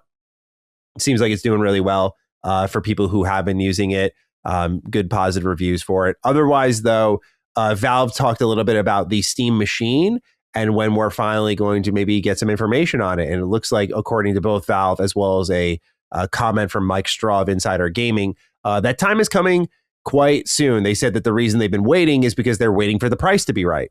Like that, it is literally logistics at this point. They said like it's feature complete, it's good to go. We're just waiting for the right time to do it. And they said though that will be happening soon, is what they said. We will have information on the release time soon, which I think is suggesting that this thing should be still coming out this year, which is exciting. Then the Steam Deck 2 got an update. There's no release window, but Valve has said they are hard at work on that, and that what they're trying to avoid doing is just a power upgrade, like 20-30% performance boost. Like that's not something they're looking to do here. They said they want it to be more than that. They said they want to have it be an actual next version of the Steam Deck. So they're not just going to settle for basically what the OLED model was. When the OLED model came around, I think they undersold it, by the way. But the OLED model came around, it ran way better. It obviously looked better. It had better battery life. Like it was I thought a pretty, for those who are hardcore, pretty significant upgrade. Like I love my Steam Deck. And so that really just took care of business for me. When I took that OLED in, I was like, wow, this is more than a screen upgrade. When it came to Steam Deck 2, I like what they were saying though, just kind of focusing on like more significant updates. And my hope is that we can get the handhelds now. I'm curious if you feel the same. Yeah, exactly. A little smaller. So with that, Cog, I want to dish it to you. What do you think about everything Valve shared with us today? We actually do have one write-in. Deuces Bra writes, hey guys, are either of you interested in the Steam controller? I know it doesn't work yet with consoles, but the gamepad plus trackpad system works really well for couch gaming on PC. If the Xbox is allegedly going the PC route, no matter how much it is streamlined, you're still going to want some sort of mouse control for launchers. Love the show. Thanks, Ben. Appreciate you, Ben. Cog, to you. How are you feeling about all of this? Shout out to Steam, man. Shout out to Valve. They always do a fantastic job with their products, the way they're streamlined. Pretty excited about what they got going on. Now, me personally, once I got more information and I'm like, okay, I'm leaning more Helix because of I want all the ecosystems as opposed to just theirs. But I can't, and I have to admit, like, it's a nice looking device. The key is going to be that price, right? How they nail that, especially in market conditions. And also, this is going to give me a hint of like, how does Helix maneuver in this kind of climate where the prices are? But as far as the controller itself, I think the mouse pad, I love that aspect of it. When you have that level of dexterity of a mouse or the controller with those two things, I love that, especially with the Steam Deck itself as well. Now, I'm also admit too, I ain't really with the parallel analogs. Yeah, you're spoiled by this. Yeah, bro. Come on, that's the way to do it, bro. Like I just can't do that. When you got the parallel, it's not a go for me. But I understand. Like I said, it's gonna do well. I watched Skill Up's video, and it was really informative. He had a good review of it, and looks great controller, great device. And for people who love the ecosystem, of course. I'm curious now, Steam Deck 2 though. Because I like what you're saying. I like how they're going. We're not just doing 30% more. We're not just doing a set number upgrade on a chipset. So I want to know how they intend to change the game, because the Steam Deck, the original Steam Deck, was a game changer. There's no doubt about it. So that to me is where I have my interest. I want to see how they pull it off. What's the feature? What's the sell? What's the tell? That's where I'm going for that. But yeah, shout out to Valve. And good price thing is going to sell well, for the most part, provided the price is not too crazy. You know what I'm saying? But they always got solid products. And one thing about them, that OS going to be jumping off. It's going to be streamlined. It's going to be functional. You're going to have updates. That's why I like listening to Jimmy, like to see the difference of how a very efficient, effective OS that is built into the hardware. You can't front on them with Linux. And Linux has been slowly rising over the years as far as people and adoption and stuff. Now, still Windows is Windows, but you gotta, they're finding their niche. And I like what they're doing in this space, I have to admit. Agreed. All right, let's shift into some games here. We're going to talk a little bit about Ubisoft today, all the good and bad. It's been a full range for them this week. Let's start off with the good. Assassin's Creed Black Flag Resynced was officially revealed this week after tons and tons of rumors. So we have the write-in here from the Brogan from Gas Effect Androgynous. It says, hey, Assassin Cog and Templar Maddie. How about that Black Flag Resynced reveal? I gotta say, as a huge AC fan, and with Black Flag being my favorite in the series, I am very happy with what the team at Ubisoft is offering with this remake. It's not an RPG. The upgrade in the visuals looks stunning. They are adding new content. The combat system is being revamped, and it in general looks like a beast of a remake. My only complaint is that it won't feature the Battlecry DLC from the original game. Maybe they'll add it as a free update or paid expansion. Regardless, the game looks great, and I'm beyond excited for it. How do you guys feel about the reveal of the game? According to leaks, it looks like we will be getting a remake of AC1 next, and beyond that, what other games in the series would you like to see be remade? I stepped in parrot shit in my crew in the middle of a mutiny, but at least I have my rum kind of day. We appreciate you, Brogan. Thank you for writing in. Cog, I want to dish it to you because I did see this. It's interesting, the preview that they kind of did for this, because I made this whole video trying to do like a preview for Assassin's Creed Black Flag Resynced, thinking I had like my hands on something exclusive, but then they just like showed everyone all of that information, and then I like put out my video afterwards. I was like, okay, well, we're just going to talk about what's there then.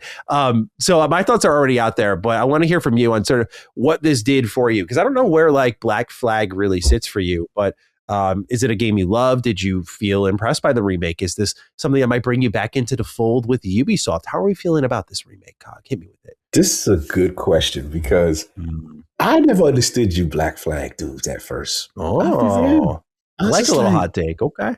Yeah, I was like, pirates in Assassin's Creed? Like, I don't know, it just mentally didn't sit right with me.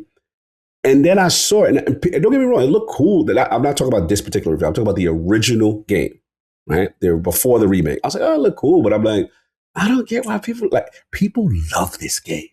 Like, love this game.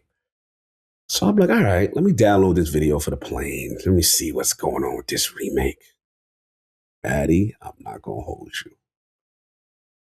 I was like, yo, this looks super fire. This looks insane. Like the amount of not just the visuals, you know what I'm saying?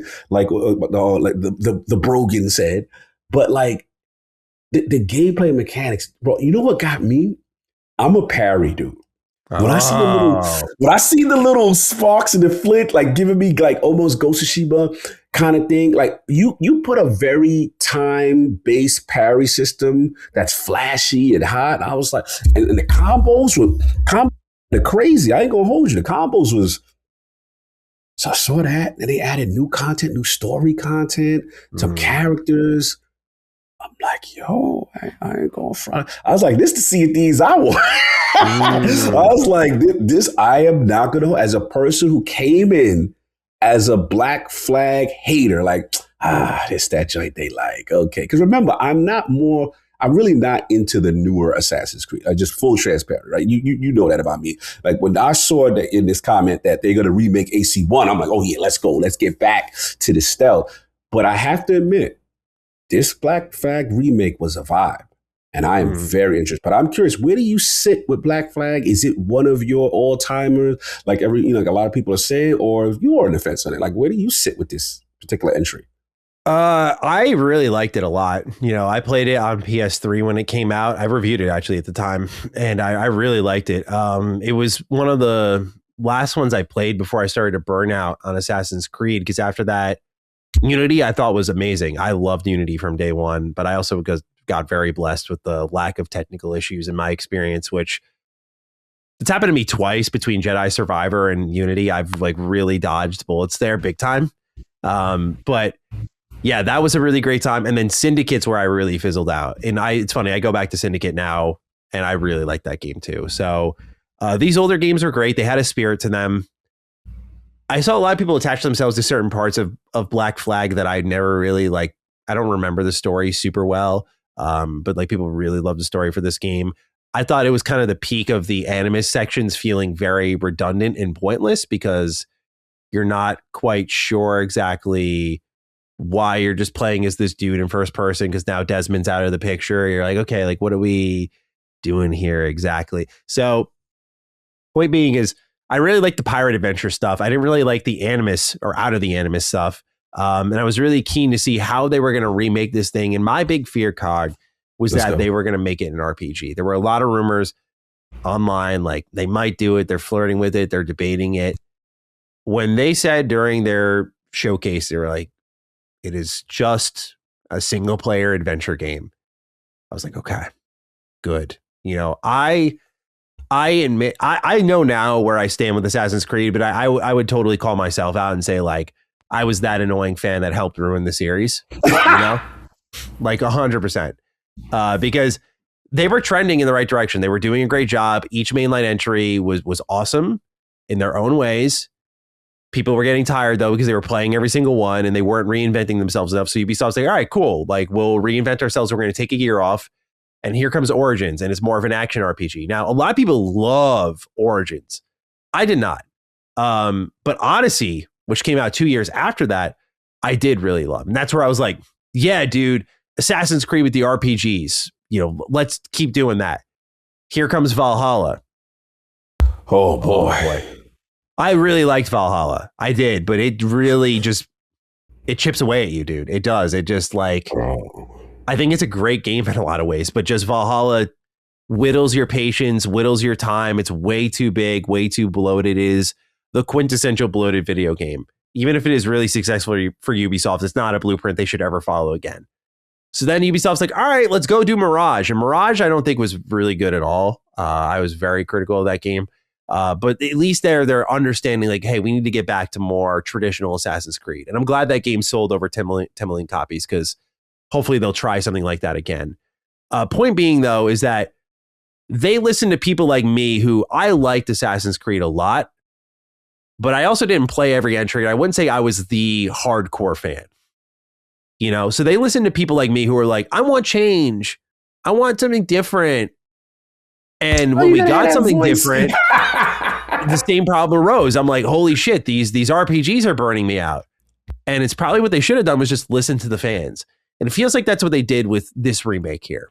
Like, this is kind of touching back on what I feel is like old Ubisoft. Like, they're taking a really great game and just sharpening any rough edges it may have. Like, the combat in AC4 and anything before that wasn't really great. Really easy to just counter dodge and kill people in like one tap.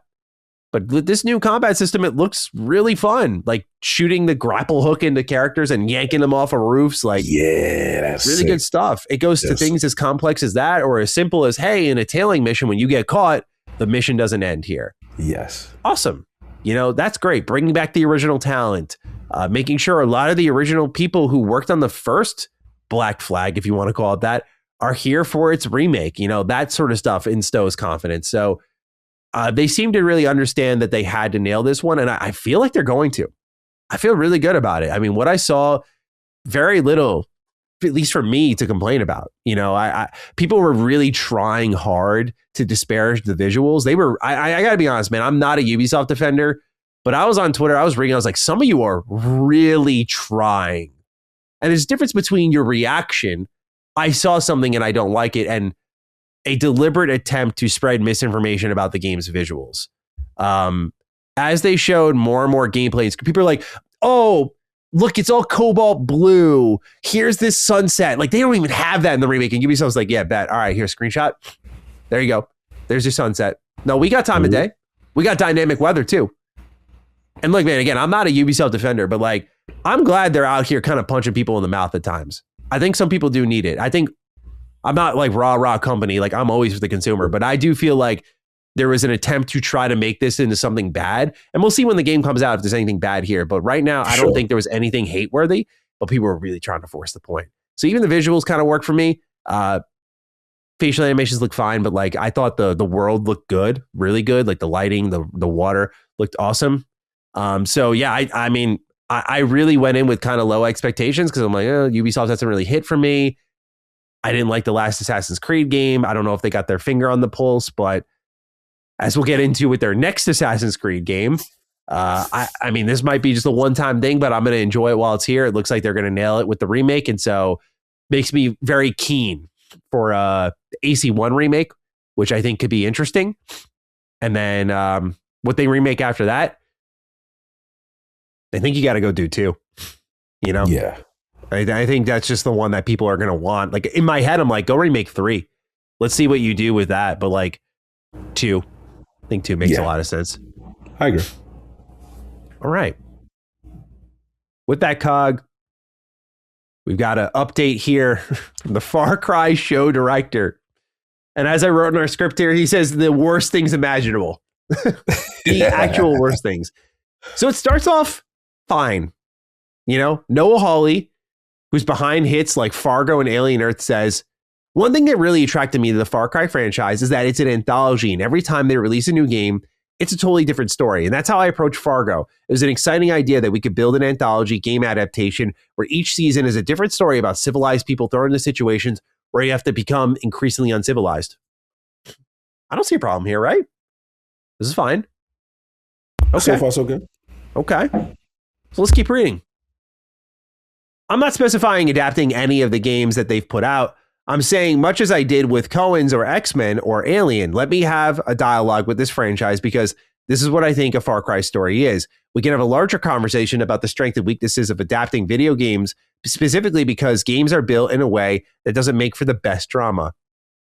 Okay, we're veering closer to the sun here, but you know, it's like, okay. That's your take, bro. That's your take. Mm-hmm. And then here it comes. When you play a video game, you really only move forward through the gameplay section. And then you have these cutscenes that you can skip. So when you go to adapt these games, you have to be aware that makes the human drama kind of irrelevant to the story. That is death for a show. And he says that people just play these games just to skip the cutscenes. I was like, oh. So you could not have picked a worse statement here.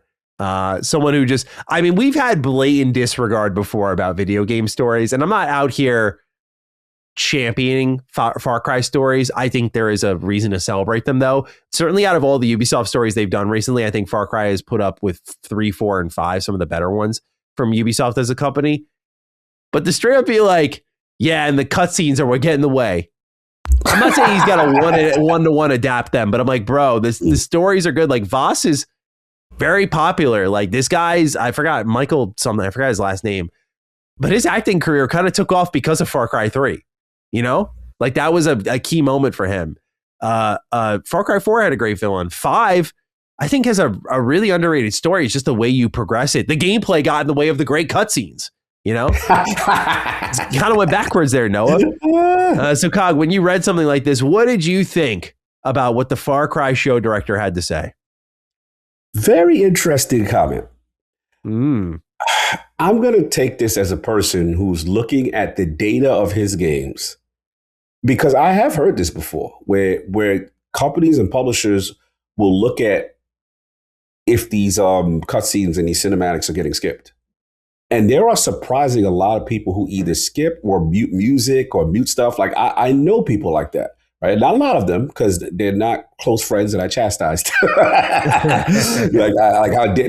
literally bastardizing the art, in my opinion. So I don't like, that kind of, gameplay. But hey, to each his own. That's how you want to play. How about to each his own, man? Y'all are psychopaths. I have a close friend. I judge. Yeah, I have a close friend who's like, every time he fires up the game, he's like, oh, the music is so fucking loud, and he mutes it. I'm like, dude, I said, you're mentally ill. You're mentally ill. Like, that's all there is to it. Sinister, I love you. One of my favorite players to play games with. But when it's playing a single player game, this man will have music off, cinemas. Like, no, bro, that's not it. It's so bad. So I hate that. Like, I'm like, bro, how you're not? It's like you ordering a cheeseburger with there's no burger. You just scrape the cheese off. Yeah, like you just rip the fixing off. We just having a plain slab of meat. Yeah. Like, what are we doing? Like, I can't. I'm judging. So what I'm going to say, hoping, is that this man is looking at his data, because I would be very disappointed if he's like, yeah, because how I play games and how because you're just going to get to the gameplay. I would be shocked and disappointed if that's how he truly felt about playing his own games. Please let that be about the data. Let's hope. Ugh.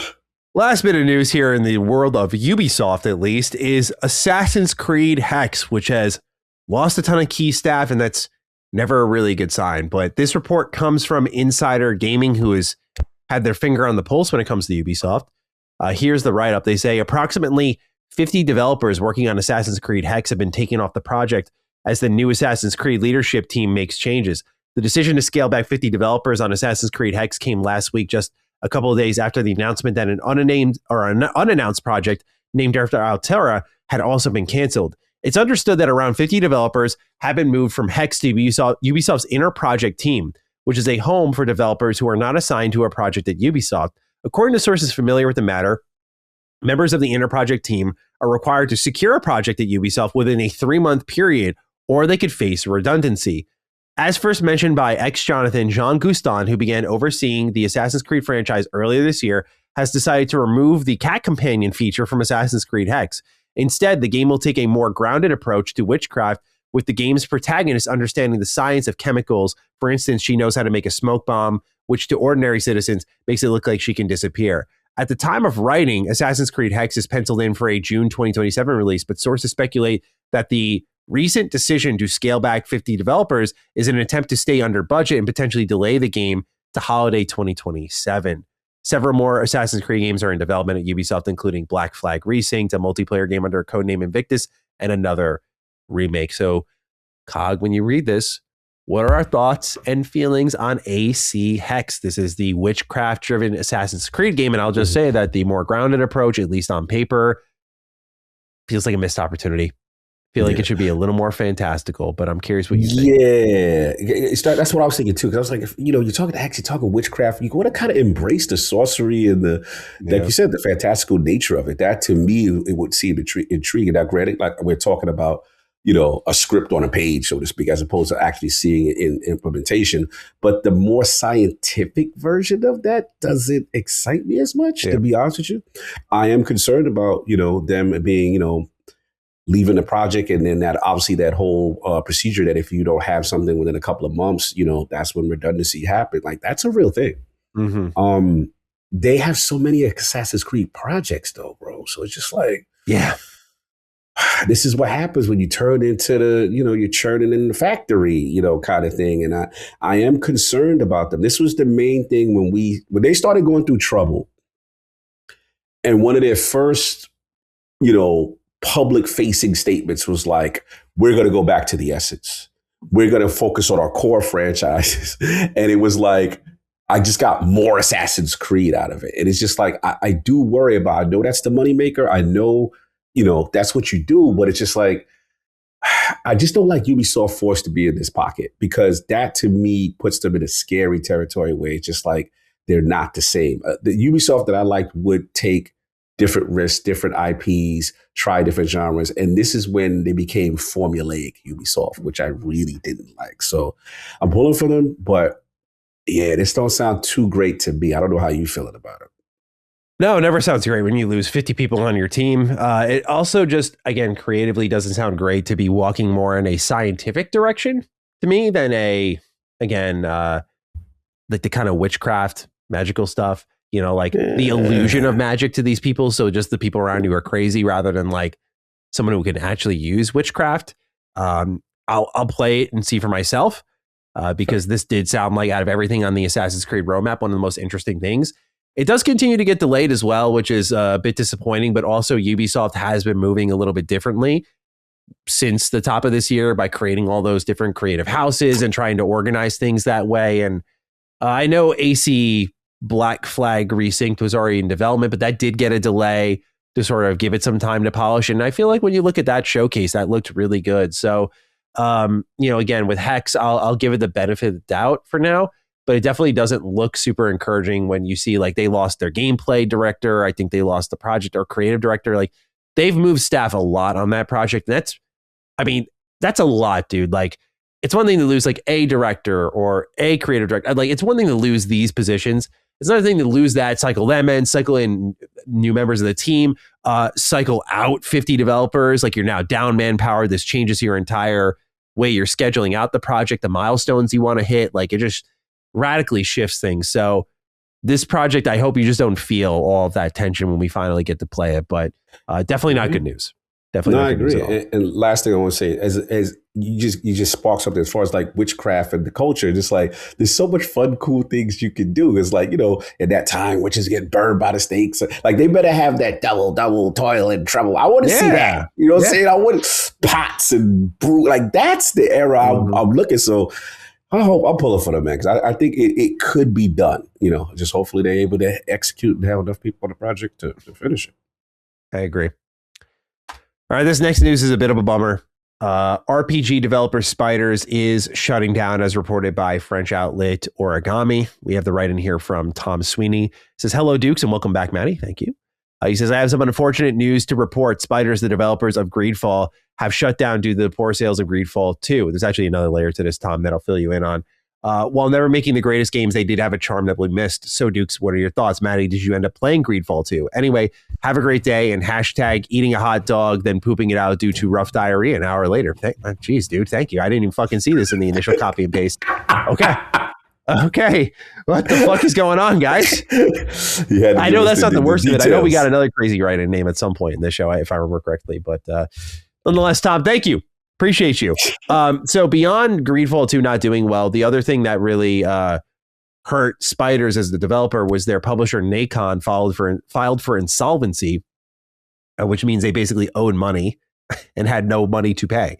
And so you couldn't even say like, oh, we got these IP, which are worth X amount. Like the people who they owed money to were like, cash, bro, cash. And so they tried to sell off Spiders. That was the next step in this all. And when they couldn't sell them off, Spiders has to shut down. So that's what's going on with Spiders, unfortunately. This is the developer behind RPGs like Bound by Flame, Technomancer, Steel Rising, Greedfall 1 and 2. Not the best developer in a lot of ways, but they've been around since 2008, man. And they always aspired to make a BioWare style RPG. Their CEO has tons of headlines of them saying like, we love the BioWare games, and like no one's really making them now. But they particularly focused on the era of BioWare I loved. And while they didn't always capture it beautifully, they never gave up on it, which is something I always respected. Ever since Bound by Flame in 2014, they have always tried to capture that BioWare era. And you could really feel them at their best. If anyone wants to feel a Spiders game that reminds you of a BioWare game, play Greedfall 1. It's really good stuff, man. You could tell they love that 2003 to 2010 era of BioWare as much as I do or anyone else out there does. And so to lose them is unfortunate because, yeah, we do have a lot of RPG developers in our industry. But what you've got with Spiders is, again, an RPG developer that did kind of focus on like new worlds constantly. If you notice here, I mentioned that Greedfall only, out of everything I talked about since 2014, Greedfall was the only one to get a new game in like the same series. Technomancer is a new IP. Bound by Flame, new IP. Steel Rising, new IP. And not only new IP, but wildly different settings. Steel Rising was a Souls-like, action RPG set during the French Revolution where you were fighting like robots. Yeah, I remember that. Yeah. That's sick. Meanwhile, the Technomancer was like a sci-fi RPG set on Mars. Bound by Flame was more of a traditional fantasy role-playing game. Greedfall was about colonialism and so on.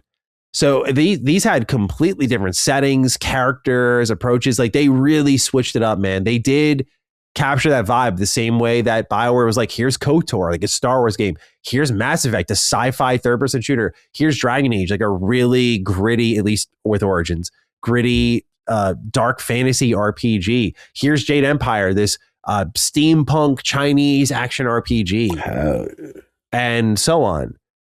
So to lose them is really, really sad, dude. It really is. They did not make the best games, but I kind of saw the writing on the wall when Greedfall, The Dying World, which was in early access, and it got an update in, I think it was November. And they were like, yeah, we're coming out in March.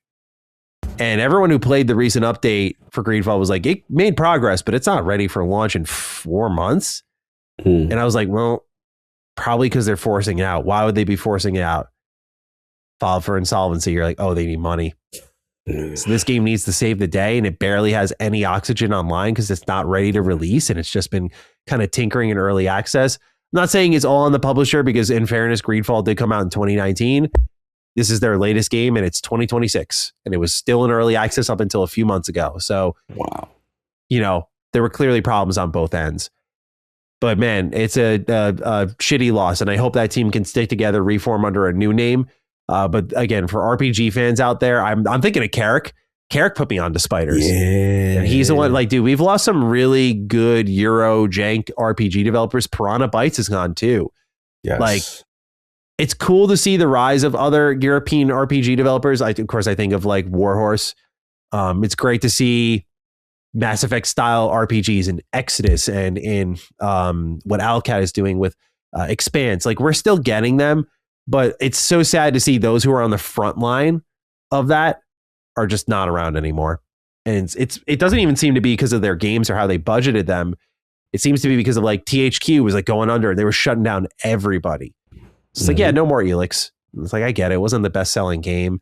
But it's just like, even these kind of decent, janky, very specific 7 out of 10 RPGs don't even have a home. It sucks. And, I'm not saying 7 out of 10 like bad, but sometimes 7 out of 10s can be like the best games you play.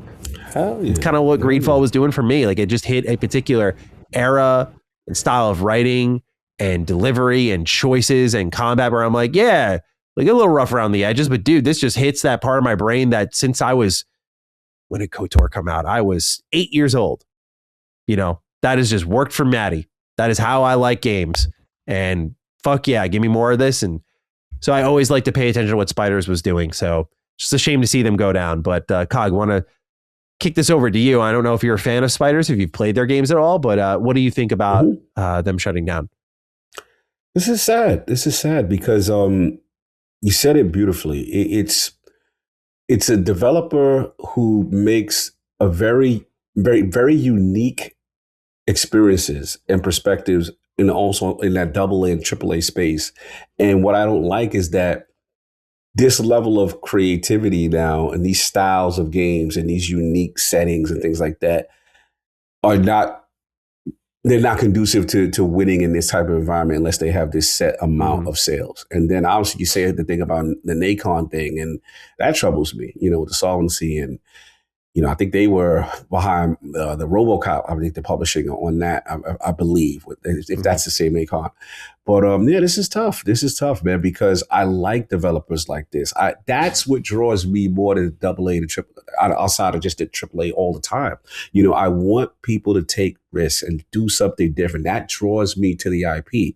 But in the era of oversaturation and the fact that it has to hit these insane targets, you have games like this that are not hitting. The only thing I'm questioning is, and not that they did anything wrong, I'm just curious about the studio management and how they were set up. Because according to what you were saying, like they were taking a while, with certain games, obviously not being able to leave, that early access kind of thing. I'm just curious about their structure, not putting any blame on anyone. I'm just very curious as more information comes out. But this is a big loss. This is a big loss. They kind of remind me of, I think, didn't Focus Home rebrand? Did they rename? Remember Focus Home Interactive? Yes. Yeah. Did they rebrand? I felt they rebranded because I remember when I would go check their games out, they were always unique in a unique time setting or an environment or a genre. It was a very cool thing. And it was just enough polish and it really set it apart from everything else. And I like those games. I'm a person that I'll fall in love with a 7.5 or a 7 out of 10 game. Not everything is perfect, but if they really try something different and unique, I go for it. So yeah, this is a big loss, man. This is really sad. I agree. Yeah. So rip to another great RPG developer. That said, the beauty of this industry, if we're looking for a positive spin on all of this, is that when you find one RPG developer going down, here comes a brand new one. And this team we're talking about today happens to be the ex-Witcher 3 team, like ex-director, composer, that sort of stuff. Like, they're all together on a team working on a game called Blood of Dawnwalker. This game just had a big event, about 45 minutes. Admittedly, as I'm talking about this, I have not watched it in full. I've only seen clips, and I have only read some of the news bites because I did not have time the day it was coming out. And unfortunately, before the show, I was unable to watch it. But it's something that I'll probably be making a video on soon. But from what I have seen and what they're saying, because there's one thing in particular, Cog, we'll talk romance. There's one thing they're saying. You got my attention. There's one thing they're saying that, you're rubbing your shoulders and stuff. I would. Yeah, you got my attention. You got my attention. We're ready, baby. We're ready. What if I told you? All right, let's jump to this real quick. What if I told you, Cog, yeah, you could sleep around. You want to do that? Go ahead. But this game's on a 30-day timer. Now, you have to fix some things within those 30 days, Cog, or else it's game over. do you really want to focus on that romance and spend time nurturing that relationship with everything else going on around you, like finishing that main story? Are you really so desperate to sleep around that, you know, you'll risk your whole entire being? That you'll risk failing the main story? Because, dude, this is on a real-time schedule. NPCs are walking around doing their thing. There are quests that you can miss. There's main story stuff you can fail. You have to time it out perfectly. Do you really got time for love when your life's on the line like that? It's that real? I'm not talking, we're not talking like static clock. We're talking it's ticking. Do you have that type of time? How into romance are you? We're about to find out. Look, man, sometimes, you know, the best relations is when you're on the run. When you ain't got much time. Sometimes that's the hottest relations. The desperation. Okay. Desperation, you know what I'm saying? Can't create with some pressure bust pipes, baby. Yeah, okay. Listen, man, like I like this game. This game, you know, everything we saw from it initially was, and then when we saw who was behind it, I'm like, okay, now immediately to your point, I was in the air, so I have not got a chance. I should have downloaded the 45-minute, you know, video. Yeah, true. Got that 6-hour flight, right? Good way to kill it. Yeah, so unfortunately, I couldn't. As of this recording, I didn't get a chance to watch it yet. But what I saw and heard previously, I really enjoyed what I saw. So if you're telling me now, you know, they're having this inclusion, these are the scenarios that they're going to be doing, why not? You know, and I just think the game looked good. The setting looked amazing. You know, and come on, baby, it's vampires. You know, come on, man. Like, I come from Maddie. Like, you ever read that book? Was an interview with a vampire? You ever watch that? These are the Rice books. No. There's romance in there. There's things that happen. There's relations in these things too, man. So you gotta get with the vampire times. You gotta step your game up, baby. So yeah, right. You just Cogs clapping just shot up even while he's on a timer. Okay.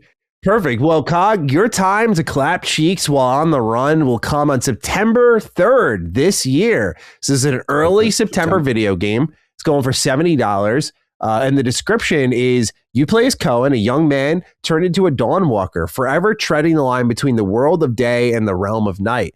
Fight for your humanity or embrace the cursed powers to save your family. Whatever your choice, the question stands, is your soul worth the lives of those you love? Every action and inaction shapes the world around you. Your family's days are numbered, and every time you take on a quest, time moves forward, compelling you closer to the end. Choose carefully whom to help and whom to leave behind. You will not have time for everyone. The world waits for no one, and neither does the villain. So, I mean, what bothers me about this game is nothing to do with the game itself. I like to surf YouTube. I like to see what's the buzz, what's the zeitgeist. It bothers me that this game is getting overlooked online. The numbers on YouTube are really bad for this game. Like, this event should have been a pop off. 200K views for a game like this, like, Witcher 3 team. And I know I'm not usually about the X developer thing, but this is like a unit of them. Like that crew that everyone thinks is working on the Witcher 4, which I'm sure Witcher 4 will be amazing. They're here making this. And not only that, but dude, we have been cheaped out on great vampire games between Redfall, Vampire the Masquerade Bloodlines 2, which was solid in its own kind of weird way, but it's just not the RPG that we wanted. Finally, we look like we're getting a great vampire RPG. We got the spicy romance in here. Combat looks solid. Open world reactivity, like it's all here.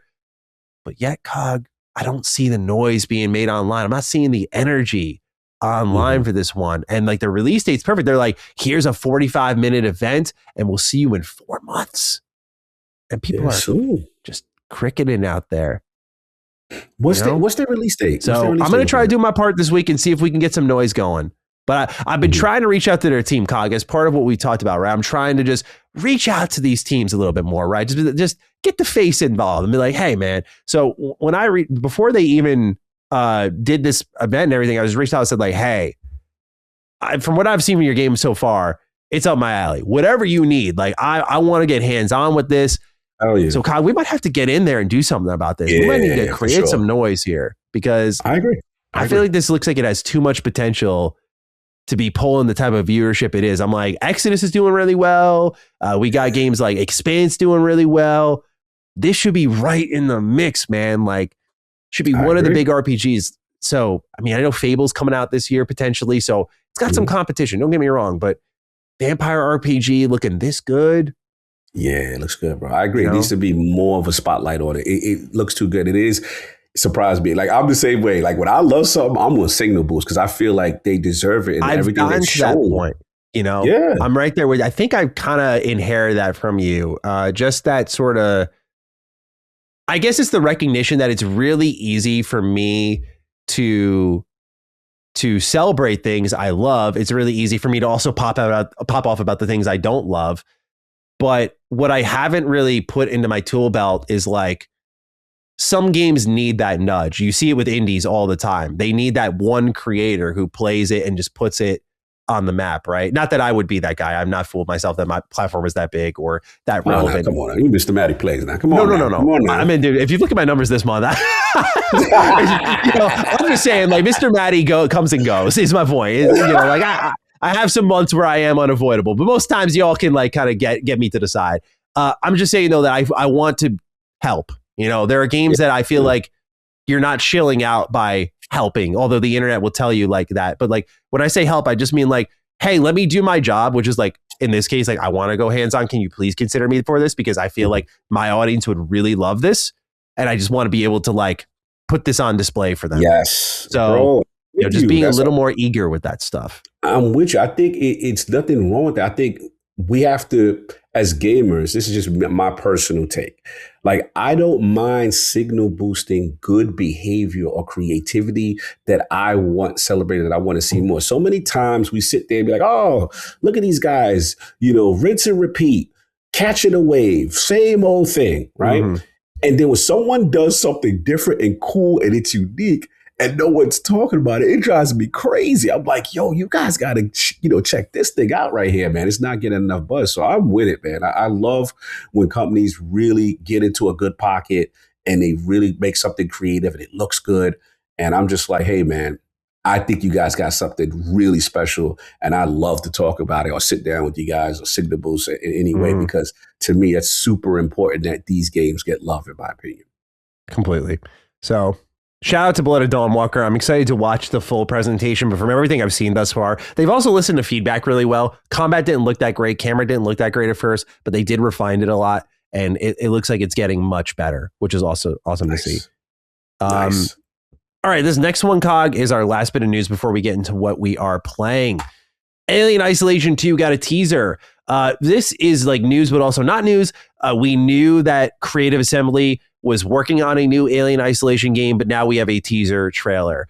So it's a little video and it's on their official YouTube account. You can check it out for yourself, but just wanted to put this one on people's radar because Alien Isolation was a bit overlooked. The fact that we're getting a sequel to it is really awesome. I was super late to this game because I was late to Alien in general, but I fucking love Alien, bro. That's like a top 5 movie for me. I love Alien.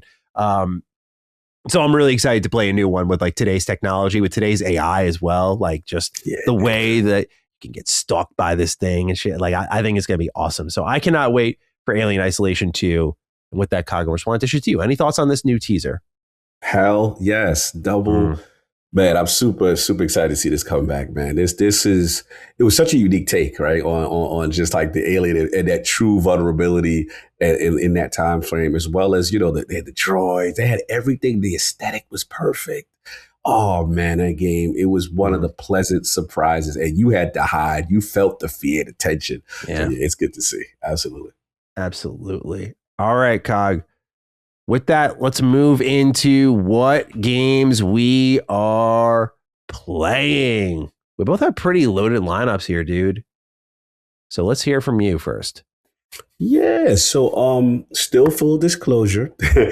Replaced cannot be finished because we still have a game-breaking bug still on chapter 6, and I'm just heartbroken because it's it's not widespread. It seems it's just only a few people who have experienced it. But as of the last summon sign and as of the last defining Duke, it's just like, man, when is it going to get fixed? And now the latest I heard was that they're going to add a chapter select because again, the bug is saved in the autosave. and you just can't get out of it. And this is all I want to play. So unfortunately, I still have the same things to report. I can tell it's messing with you. You seem so sad about it right now. Bro, I'm devastated. Like, I love this game and I can't finish this game. And I'm just like, I'm not going to play this game 3 times on 3 different platforms just to achieve the same thing. Like, I'm not doing that. I would like my copy that I have to be fair. This is something that, they got to fix. Look, I get it. Smaller team, they were on IGN. Super nice guy, and the game is beautiful, but it's just like I can't do it. So that's the latest. Hopefully, I get it. You know what this reminds me of? Sadly, this is what I went through with Outriders. I had a game breaking. Oh my God, that's such a shame. That game is awesome, bro. Everybody's having fun except me. I'm just sitting there, and it was so Squidward looking out the window meme. Yeah. Everybody's just, oh yeah, we're doing the next expedition and and I'm just like, oh, that must be nice. I can't get past this thing. I'm stuck at the loading screen in my underwear because my gear won't load. Whatever. But so in the meantime, as y'all know, I was on the plane. So as of yesterday, the Final Fantasy VII, the Rebirth joint came out. Got a chance to play this on the ROG Ally. Let me tell y'all, wow. I am blown away with how well this thing looks and runs. What more could I say? Just going back to Nibelheim, seeing all the turn of the great, Sephiroth, and I love the perspective that they take with retelling the story and trying to get the vibe of what was going on through Cloud's mind and stuff like that. And then obviously this is, Final Fantasy VII in an open world, which is ballsy. There's a part of me that liked the linear aspect of it, but this is ambitious. Now, I will admit, too much damn Queen's blood. Too much damn Queen's blood. Every minute, your Queen's blooding me in the face with something. I'm like, all right, bro, I get it. You like this mini game. You love it. You want this to be a thing. Yeah. This should be optional. Don't be forcing this thing. Now, I will say, got to shout them out there, and I will put my hand up that I'm using the quick catch-up feature. So they give you like level, I don't know, like 50 or something like that. And a couple of the material that you have are like maxed out. Because they like, hey, the trilogy's coming, because obviously Namaguchi had put out that like they look like they're in development. I feel something's coming soon because they're talking about probably the Keelys. My or Xbox, like, that would be sick.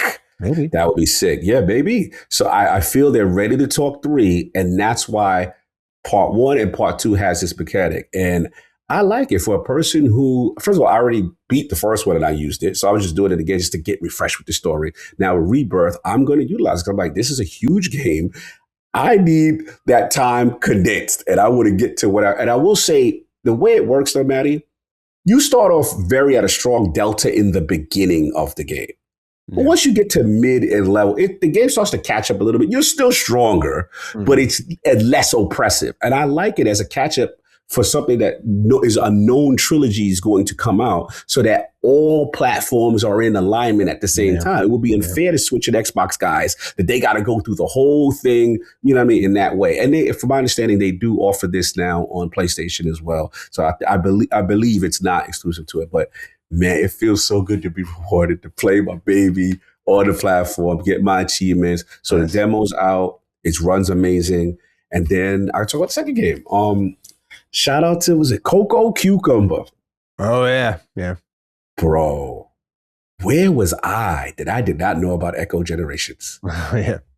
Bro, this game is amazing. It is giving me a little, I don't want to get too crazy, but it's giving me a little Midnight Suns energy, diamond in the rough. This is the new COG joint for 2026 type joint. Oh, okay. So sci-fi, action RPG, but with turn-based RPG, with the card system.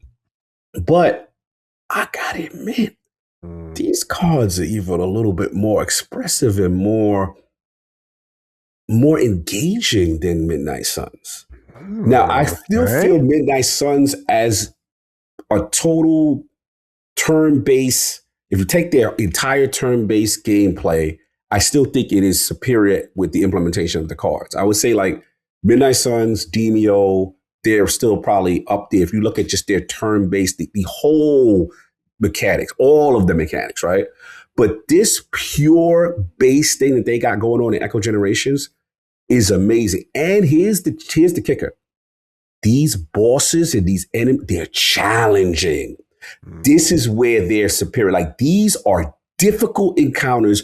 You have to really put together a good deck. First of all, the pixel art, Maddie. Oh my God. This looks like it's like a voxel style, right? Kind of like. Oh yeah, that voxel. Yeah, good call out. That's the correct term. The voxel style. This looks like an 80s inspired Stranger Things meets Back to the Future. Then it has a little bit of, like, when you're not doing the turn-based combat, you go side to side, you go in the foreground, in the background, you can search, you have some dialogue. Now, there's no voice in the game, but Echo Generations 2, I highly recommend people play this demo. This sold me. I'm like, yo, I gotta get one and beat one.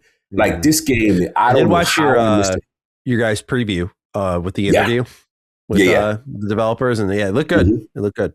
Bro, I am sold. They've got something real special. Apparently, they got the Game Pass bag. I believe the first one was in Game Pass, but no longer. But I think it's like $20-something bucks. I'll just pick it up, and I can't wait, bro. This game is really good. It's a vibe. It's also difficult, great system. And listen, the final thing I'll say is this: the developers care in the construction of the actual cards themselves that you utilize to have, like, some have, like when you're fighting the bosses, some will have, like, these shields, and you got to use different element types to kind of like break those down. So you got a little bit of persona, a little bit of, you know what I'm saying, metaphor kind of thing going on. But here's where the love and the care go in. The cards themselves, bro, are animated. They'll have animation showing you what the move is going to be and the explanation of it. Spire kind of does that too. Yes. It is such a level of care and detail. And again, simplistic game overall, but I just like the way they implement it. So yeah, I am Echo Generations. You have my attention. This is nice. This is the joy for me right now. So yeah, nice. Mm-hmm. Oh man, I've been playing a lot of games. So let's go in order here. Mouse PI for Hire. I played and reviewed that one. What a gem, dude. Really fucking awesome game. I loved my time with this game. Just classic first person shooter, no doubt about it. Like it is very PS3 era, 360 era, where it's not like cracking the levels wide open. You got huge hubs or anything like that even. It's just nice linear shooter, level to level. It's very Doom inspired. So you kind of collect these power weapons and you cycle through them as you shoot a bunch of mice, but it's just the personality, the unique soul the game has. It's got an excellent voice cast. It's got really great characters. It's got a pretty underrated story. Like it goes to some serious spots. It starts off as this kind of film noir tropey adventure. And you're like, dude, I fucking just love the aesthetic here. And it turns into something a lot more serious by the end of the game that I really liked it. It's because it picks up as a story in the middle of so much happening that once you get your bearings by the end of this, about 15-hour adventure, you've got something really good here. So I thought the shooting felt great. The exploration felt great. I think for like a new game in this series, if they do a new game in this series, would just love to see like, things such as new enemy variety. I think it could use a little bit more of that to challenge you to swap your weapons. I think just more of a Doom Eternal style philosophy where it's like, if I just kind of fell in love with my Tommy gun. And I had this same complaint when it came to Doom the Dark Ages. Doom the Dark Ages to let you get cozy with one weapon. You could just run that the whole game. I really like the combat puzzle nature of something like Eternal, even if you dial that down a little bit to something more simple, like where Doom Eternal is a race car, like you are flipping and switching. It's like so hardcore. It doesn't have to even be that crazy, but I just think switching to certain weapons for certain enemy archetypes would be kind of nice. I felt that was a bit of a missed opportunity. But otherwise, I mean, it's just a really great shooter, good story, amazing music. It's just so cool. Like I love the game's commitment to just not just shooting, but like walking around as a mouse detective, and like you'll go around Mouseburg and you'll talk to people. Mouseburg. Yeah, and just Jack Pepper will be interrogating people, taking notes, and just lot of great sequences and dialogue. It's just good stuff, and it's all, you know, it's always going back to the cheese puns, you know, like, yes, you know, that guy smelled like some real moldy cheese, you know, like that. It's so funny. It's such a funny game, dude. It really will make you smile, but it's also fun as hell. It's way bigger than it has any right to be, in my opinion. I thought with the art style, it might constrict things a bit, but it's the exact opposite. There are some real good levels here. You know, when I say horror-driven levels, I mean like the fun type of horror, like, you know, ooh, spooky swamps. You'll go to buildings, apartments. It's a really well-realized world, and it kind of has you sitting there thinking, what a mouse PI for hire open world game look like, man. I want to see all these areas stitched together, but just really great job from Fumi Games. They really knocked it out of the park. After all the years of kind of waiting for mouse PI for hire, I think they did a really good job here, especially for $30, I think is what the price of this game is. Might even be cheaper than that. Just a steal. Really good bang for your buck. Really good quality stuff. Fun, spirit. Just they check all the boxes for me. They did good work. Nice. Pragmata. This is the other game cool. I put impressions out before I had left for my trip. So the plan with Pragmata, just as a side note, because I haven't finished it yet, was I took my laptop with me and my Xbox controller with me. I was like, I'm going to play this while I'm out there. And I wanted to hook it up to the TV with the HDMI and like get the full screen experience. But a lot of the places I went to did not have like great TV setups. So just was not the best gaming environment. And then I was trying to play on my laptop, but the laptop was cooking a little hot, but I wanted to lay in bed while I was playing it. So I played for like 30 minutes. I was like, I'm going to wait till I get home. That'll get into some other games. Burning his lap trying to play that. I just have had, because of my old Origin laptop, I've just had bad experiences where like that shit starts to overheat a lot. And it's like, this is a work laptop and this can play games no problem. But you know what? I have my Switch with me. This is a sign. And I think I made a good call, as I'll get into. But what I have played at Pragmata, as we talked about on Summon Time this week, I have adored. Like, I was talking about it with Gene. I was like, I might end up liking this more than Resident Evil Requiem. Which that's what the homies are saying. Some of my homies are like, it's really good, dude. I mean, it's a whole other conversation about where Capcom's at right now. But Pragmata is really good. It's just a fucking tight gameplay loop. I mean, it's got like a cute story and it's got good vibes and good atmosphere. But it really is all about that gameplay loop. And y'all know me. I'm Mr. Narrative. I'm out here always preaching storytelling, writing. And I'm not saying that if that was ass here, that I would be singing a different tune. But that I'm here to talk to you about the gameplay. Holy shit. You never thought you'd see the day. Wow, man. A vow died so you could run. Yeah, there you go. Avowed's Lucas ass. Anyway, I had to throw it. Poor Avowed, just catching strays. Pragmata is a game that, for those who have not seen it, is the third-person shooting hacking minigame title where you have Diana on your shoulder and she's hacking the enemies while Hugh is shooting his gun. But this loop is just so fucking good, dude, because you're constantly making decisions and the exploration is so rewarding. It's all built around this kind of immediate gratification, which I think works for a lot of people's brains nowadays. And the idea is that you'll go into these levels and you'll run around and you'll pick up everything from like lootums to upgrade modules, all these things that'll like upgrade your hacks, it'll upgrade your gear. And you're just constantly going to levels, just fighting enemies, completing challenges, getting these items, taking them back to your shelter, and just upgrading stuff over and over. They have cabin coins that you could trade in, and you do bingo card sheets with them. Like, what I'm saying to you probably sounds weird. And that's the thing that I love about this game is it is weird. It's got like Kojima weirdness. Like, you got Diana biting onto data chips to like absorb the data from them. Just that sort of good shit, dude. Like, that's what they've got going on here. It's just got a Kojima weirdness to it, but it's also got a really great gameplay loop with that exploration, and the shooting feels real solid. There's weapon pickups, so you'll have all different types, like ones that are anti-mobility, some that are raw damage that can, like, you know, for example, ones that are more like a shotgun, another that'll pierce through multiple enemies if you charge the shot. So you could switch between those, but those are unlimited ammo, whereas your pistol has unlimited ammo, but has to recharge.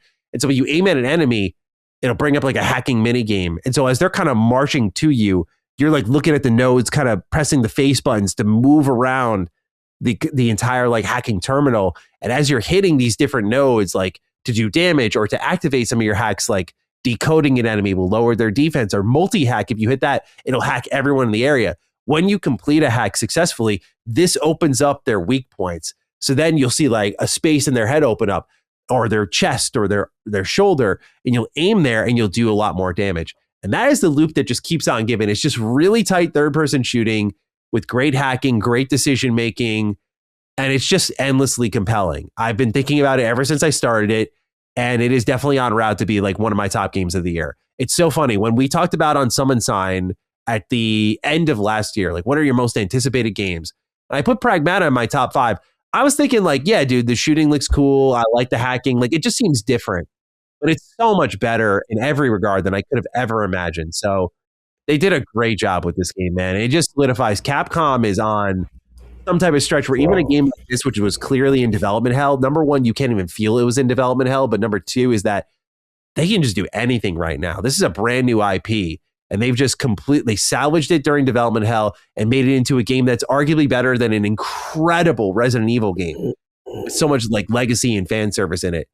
Like, just what an amazing year for them, you know? Just looking at Resident Evil, Mega Man Star Force Legacy Collection, Monster Hunter Stories 3, throw Pragma in the mix, and they put out a tweet and they're like, we ain't done yet. And they showed that Onimusha's coming out this year. It's like, bro, I can't. Bro, if Onimusha's great, that shit will be in my top. I'll have like 4 or 3 games in the top 10 for me from Capcom. Bro, unbelievable. Generational run from Capcom. This is unbelievable. Unbelievable, man. I'm with you. Totally. That Pragmata is the pleasant surprise. I've been putting it off because I've been in review season with other things. And I'm just like, I'm hearing everyone talk about this. And I'm like, it sounds amazing. It's weird. I like weird Capcom. I do too. Capcom. You Kunitsugami, right? Like, bro, you know how much I champion that game for them to make something like that. And so I know Pragmata is right up my alley. And without spoiling, every person who's played Pragmata and beat it, it's like, oh, we got to talk. We got to talk. So I can't wait. It's a very beatable game too. It's not very long. You know, that's what people tell me, and they're like, "Yo, you gonna love it," and they're gonna love it, and we can't wait to talk to you about when you conclude. Yeah. And I'm like, really? Yeah. So when you get there too, these are the conversations, because I spoke to a lot of people. I spoke to King has it as his game of the year. Wow. Over Resident Evil. Wow. Not surprised though. Like, I mean, it is that good. It really is. Yeah, it's super charming. It's super fun. Yeah. It's a classic video game in its like truest sense. It really is. There's no other way to describe it. Just the upgrade loop, the gameplay loop in general, the exploration, how it's not too big, not too small, charming story. It just doesn't overdo anything. It just knows what it wants to be. They really nailed it perfectly. Nailed it. Absolutely. So those are the 2 games that I was playing on my PC, and I anticipated carrying Pragmata with me on the go, playing that some more. Things didn't go that way, though, as I already described. So I had to bust out the Switch 2, which I kind of just impulsively threw in the backpack and went, really, it's because I upgraded my phone. And so it's got the USB-C charging port, which, yes, I was still using Lightning, right? So I'm like, oh, do I want to bring the Switch? Well, it slides right nicely into the backpack, and it charges via any USB-C. I'm like, okay, on the off chance, if I use it, I can charge it pretty easily with the phone charger. Don't got to pack any extra like docks, wires, none of that stuff. I was like, okay, just in case. I'm so glad I did that with how things went, bro. So first order of business, Pokemon Pocopia. The story is done. After 40 hours, I have finished the main narrative of this game. Got some thoughts to share with the audience here, okay? This is a game I was unbelievably hot on out the gate.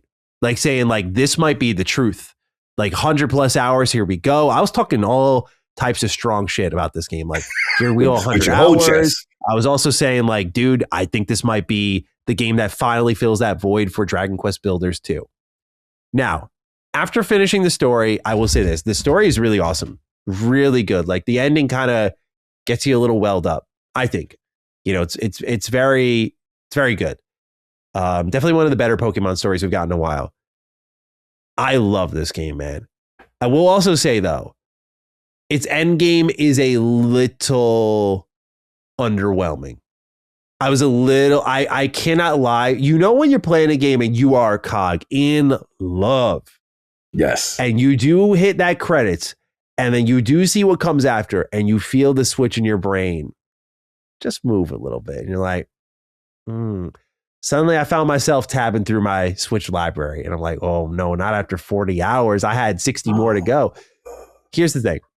Talk to me. Once you beat the game, it's without spoiling anything for those who are still playing. It really is like, and I know some of y'all are going to hear this and go, duh, but just hear me out. They're like, okay, well, they're like, I asked a dude in the game, a certain character, like you can ask them, what do I do next? They're like, oh, I guess you should just kind of like rebuild. And I'm like, okay. This is basically like Minecraft now. So now we're getting into the real minutia of like, okay, I'm setting up, my towns are basically set because a lot of the story has you doing that. My towns are basically set. So now it's really time to get into just focusing on building. That's where some slight issues on two fronts pop up. One is Dragon Quest Builders 2 was double the length of this, just alone on story. And it doesn't have to be that way in the case of Pocopia, but Builders 2 had just so much to it. But also the town building was really good because you would build rooms and you connect rooms instead of Pocopia, which is more like functional items. Like I built a smelter and I put ore in there and then I brought a fire-based Pokemon over there and they started to burn that all. Whereas in Dragon Quest Builders 2, you're like, I built a whole room for the chefs. I'm going to bring the chef here and the chef is going to stay here and they're going to keep churning stuff and it's going to fill my cabinets with food items that I'll come back and grab later. And when I grab them, they'll keep producing them so long as I've put the ingredients in there, right? What you've got with Pocopia is really good, high quality building. It's really fun. I'm going to stick with it. I'm going to keep kind of refining my town, but I would be lying to the audience if I didn't say my fire fizzled a little bit with this end game because it is just building and the raw building is fun. But like what I mentioned with building the rooms is kind of the hook for Dragon Quest Builders 2. It doesn't have to be exactly that, but in Pocopia, it's things like if I want to keep like making ingots, right? It's not like I just assign someone to a room or I keep someone in the area. These Pokemon just wander where they want. So I got to go to a town, put all the ingredients inside the smelter, find that fire Pokemon, bring them over, tell them, hey, can you start doing this? They'll automatically do it. But if I go to a different town and I come back X hours later and they're done smelting, it's not like they're just hanging waiting for you. They go back around. So now I collect the ingots they made. And if I want to run another round at this town and have this be a full functioning society, I have to dump the ore back in, find that fire Pokemon, bring them back. So that's the problem and why the mission-based structure works is because there was this kind of carrot at the end of the stick. Even ignoring that though, it's still good. They do give you one quality of life ability that makes building and really rebuilding in general very easy, very fun. I really just like, I was glad I held off on reshaping some of my towns and going real crazy with it because this tool makes it very easy to play shit down and whatnot in mass as well, or delete in mass. That said though, Cog, I did feel the fizzle a little bit where I was like, okay, still in the top 10, love my time with it. But I don't think I'm hitting 100 hours. I gotta be honest. I don't think I'm hitting 100 hours. I will, though, see what happens with this new Sableye event they're doing. They announced a new event for the game, and that's kind of one of the things that this game was built around was recurrent events where new Pokemon are able to be acquired and you build their habitats and they have missions. So I want to see what that's like. And if they start to do more recurrent events, and I see that that's where some of the end game meat kind of lies, that might change things too. So right now we're in a little bit of a minor holding pattern until get some more data. Love the game. That whole main game experience was to me worth the price of admission through and through. It's such a cozy game. I'll always remember how it was just very warm blanket for me when I was like really stressed. Like it really was that type of game. Hell yeah. I just wish that there was a little bit more to this end game than, all right, build. Because I know that's what I know people are gonna be like that. What are you surprised? I'm not surprised. It's just I thought with how it was structured, which was so reminiscent of Builders 2. And Builders 2 had an amazing end game.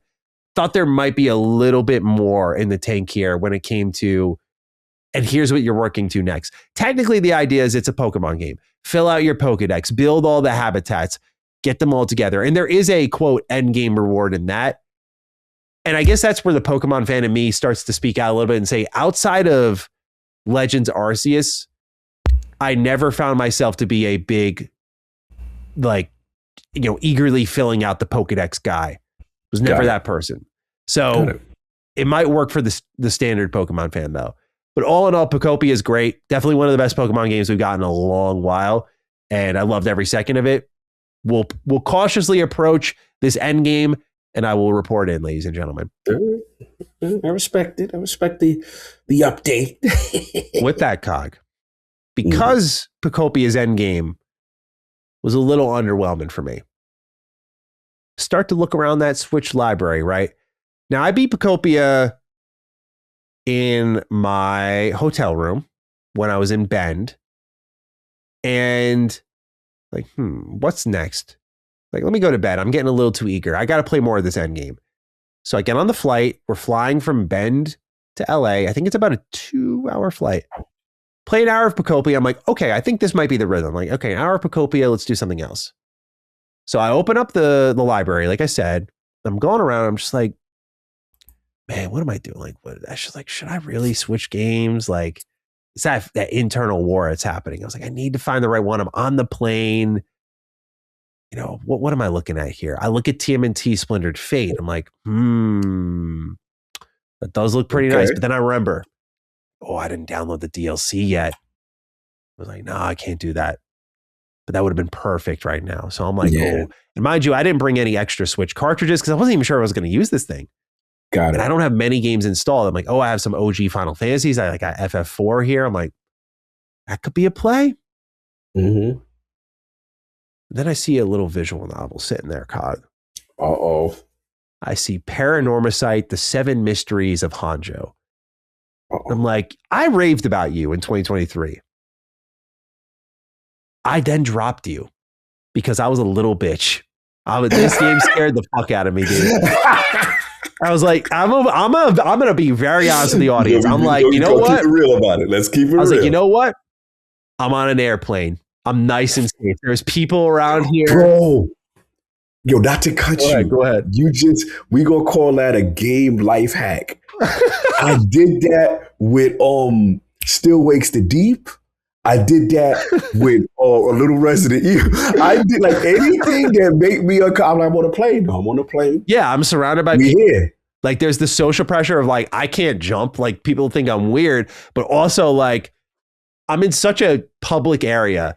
I feel very safe. I'm not alone, headphones on, dark room. Like, is someone breaking into my fucking home? This is a good time to play. That's a good hack. I'm glad I did though, because I'll say this, Cog. I think I broke the bitch in me. I was like, I was playing this shit in the middle of the night alone in a hotel room. Like, dude, I was chilling hard with this game. And the scary parts, I was like, scary shit was popping up. I was like, good.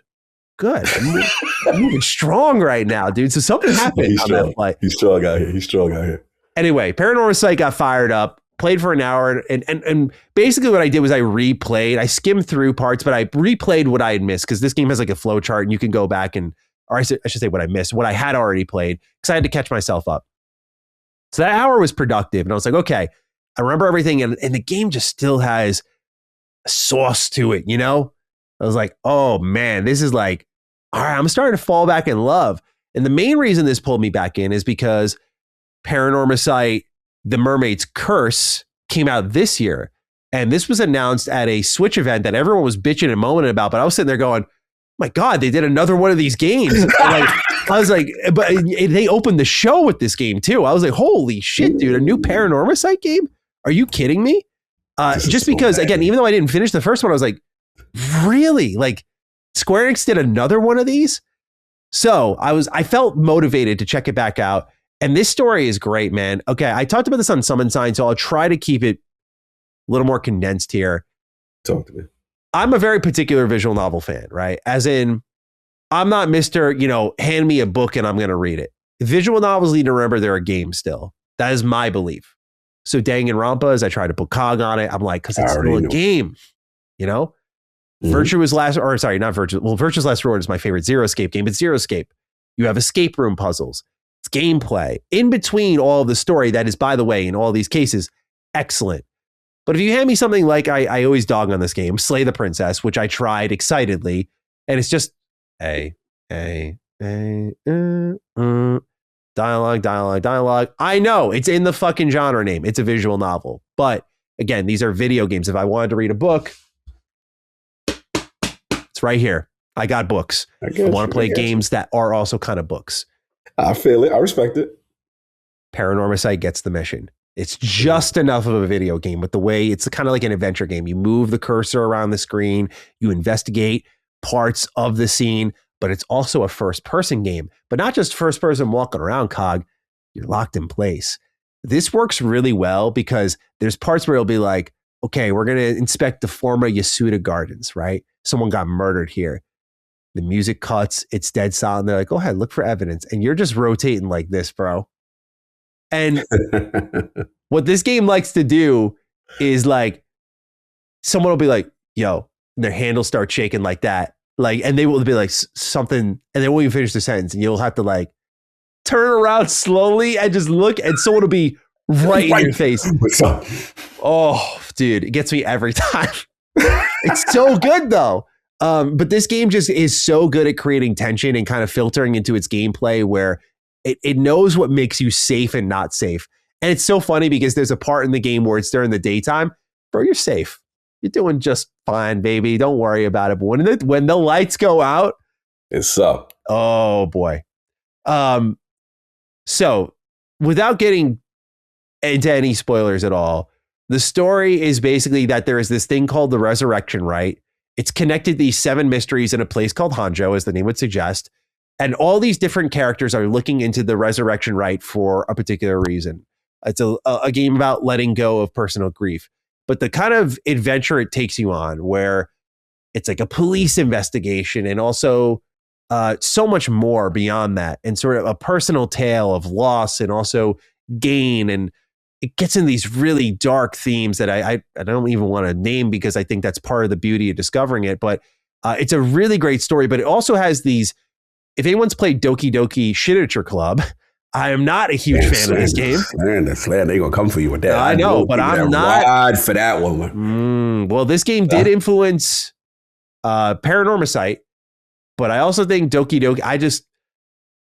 I don't know, man. I've Doki Doki, man. I've tried it twice now. Played it twice now. I don't know, dude. I think it's just you got to be part. I think if you were part of the energy with that game when it was happening, and that's what I did miss with this game. I think it's like, oh yeah. But it was a game that there are certain games out there that, you know, when the talk gets going, you kind of know everything about it, and going in, it's just like, it doesn't hit the same. But anyway, Doki Doki had some meta gameplay mechanics, and that was awesome with it. So this game kind of, you know, brings some of that in. Ways you mess with your video game options and system naming and that sort of stuff. Again, very Doki Doki coded, but it's kind of a love letter, pardon the pun, to visual novels and the way it handles its gaminess. And so because of that, it is still very much a video game, but there is a lot of reading and talking and that sort of stuff, dialogue selection. But this story is so gripping, dude. It's so good. And so I'm excited about this because I don't know if it'll shoot me out of a cannon right into the next game. I'm feeling that out. I don't know if it's, you know, right now we're wrapping up a bunch of games at once here. Kind of broke my golden rule and started playing multiple games at once. But anyway, I don't know if this will shoot me out of a cannon into the next game or if I'm going to look at my backlog a little bit more and kind of knock some other games out for like Retro Rebound and whatnot. Because really the big May games I'm looking at are 007 and Lego Batman. But dude, I'm so happy I fired this one up because every night while I was on vacation from that point on, just an hour or two of Paranormal Sight and just tabbing through it. Incredible soundtrack, incredible art, very gritty, very stylistic, well animated too, where even though it's a lot of still images, the way they look around and how they portray them, it's so well done. Just the art direction in this game is incredible. And so I can't wait to get my hands on a little bit more, but this is one that, like, if you're a VN fan, right now I think the first one's on sale for like $10. Yeah, cheap. Switch, PC, phones. It's all the places you can get it. No Xbox or PlayStation yet. Yeah, no Xbox or PlayStation. I'll just check that out. Yeah. But this is a game that I really do think if you're like me, you have that specific VN taste. You know, you're like, yeah, I don't like every VN under the sun. I need like gameplay and that sort of stuff. And you don't Also, you've maybe seen the tropes, like the timeline hopping and all that shit. I think this game takes an original approach to its narrative in some ways. And there's an underlying mystery that's happening. And because it's meta, you're like, something's happening here, right? So they do these little things here that I think keep it mentally engaging, mentally stimulating. So please check this one out. Really good time, really great price. And I'm keen to get into that second one, whether it's sooner or later. I want to play it this year to see if I can get it into that top 10 list, maybe. We'll see how that goes. I know, coming from the romper. Oh, well, this could be my year, bro. Danganronpa 2x2 is coming out this year. So I know. You know, it's raining good VNs for me. It's a happy Maddie. Last year was 100 Line, Last Defense Academy. I mean, eating right now. That boy eating. Give me a Fallout remaster and just I'll be fed. Yeah, you good. There you good. I mean, the industry is treating me very well right now. It definitely affects my mood because it has been like really good as of late. Like just as in my tastes, my very specific tastes have been being met in mass. Yes. You know, you've been getting satiated with your specific taste for sure. Yeah. Like Kingdom Come Deliverance 2 is probably the game that just saved my brain. I was like, okay. Like I really needed that RPG experience, bro. I was like, I really needed that. From there, I was like, okay. The only game that I've really wrestled with this year that I feel I should like is Crimson Desert. Just have really. Yeah, I struggle with it too. Yeah. I'm glad I'm not alone. Brad had the same reaction. Yeah, he was like, yeah. It's like I try it, I pick it up, and I'm just like, I don't know if I want to do this. I'm kind of there with you. Like I feel bad because I covered it a lot. And I was really excited because I literally, after KCD2, I was like, no open world games. That's my next one. Yep. It just has all these elements from other games that I like more in those other games than I do here. And then I don't give a shit about this world. So it's just a really nasty combination for me. That's what it is. I don't care enough. And I see what the pull is. I see what the hook is. Shout out to E who loves it. And I get it. It's just that like, yeah, I think I had to be there at the beginning and I needed to care more about the story. And I think then it probably would have, really wrapped me up kind of thing. But yeah, I mean, you were in alignment with that one. 100%. Otherwise, I got more to talk about next week. I got a preview and a review, both under embargo right now. I believe the embargo will have already lifted by the time the show goes live. But since I'm not 100% sure, I will be refraining from any of that. That part. Cog, bit of professional podcasting here. Do you want to take a break or do you just want to keep rolling? Either way, I can keep rolling. I can keep rolling if you want. Do you want to keep rolling? Oh, I could go. All right, let's go. Yeah, I was just trying to think of what would be good for you because I know you want to get food. That would actually be better for me. All right, cool. I got you. That's what I was thinking. All right. I appreciate it. Let's go right into the news, ladies and gentlemen. We're about to one take this whole fucking show. All right. We normally, for those who don't know, we normally take a break. Well, this is the big one. We might be here for a while. We are Xbox. Look at Matt Booty's power stance in this photo, bro. This guy's feeling himself something fierce. He's like the shadow broker, Yeah. He's working in Asha's ear right now, and he's just like, this is my Xbox now. Anyway, let me read this whole thing. I know this is everyone who's listening to Defining Duke just sighed. They're like, oh boy, a long read from Maddie. But again, we need all the information. We have a section of our audience that maybe hasn't read all of this yet. So just bear with me here. I will be starting a paragraph down. So we're going to start with the section that says, we have work to do. Because that's really where it was like the wake up call to me. I was like, oh shit, they're saying the quiet part out loud right here, Cog. So let me read here. And then we have a few write-ins and just a lot to talk about. Players are frustrated. New feature drops on consoles have been less frequent. Our presence on PC isn't strong enough. Pricing is getting harder for people to keep up with. And core experiences like search, discovery, social, and personalization still feel too fragmented. Developers and publishers are asking for more too, better tools, better insights, and a platform that helps them grow faster. At the same time, a new generation of players is coming online with different expectations. Their time is split across games, media, and everything else competing for their attention. They expect more content in familiar places, want to shape the worlds they play in, and want to create and socialize together, not just play together.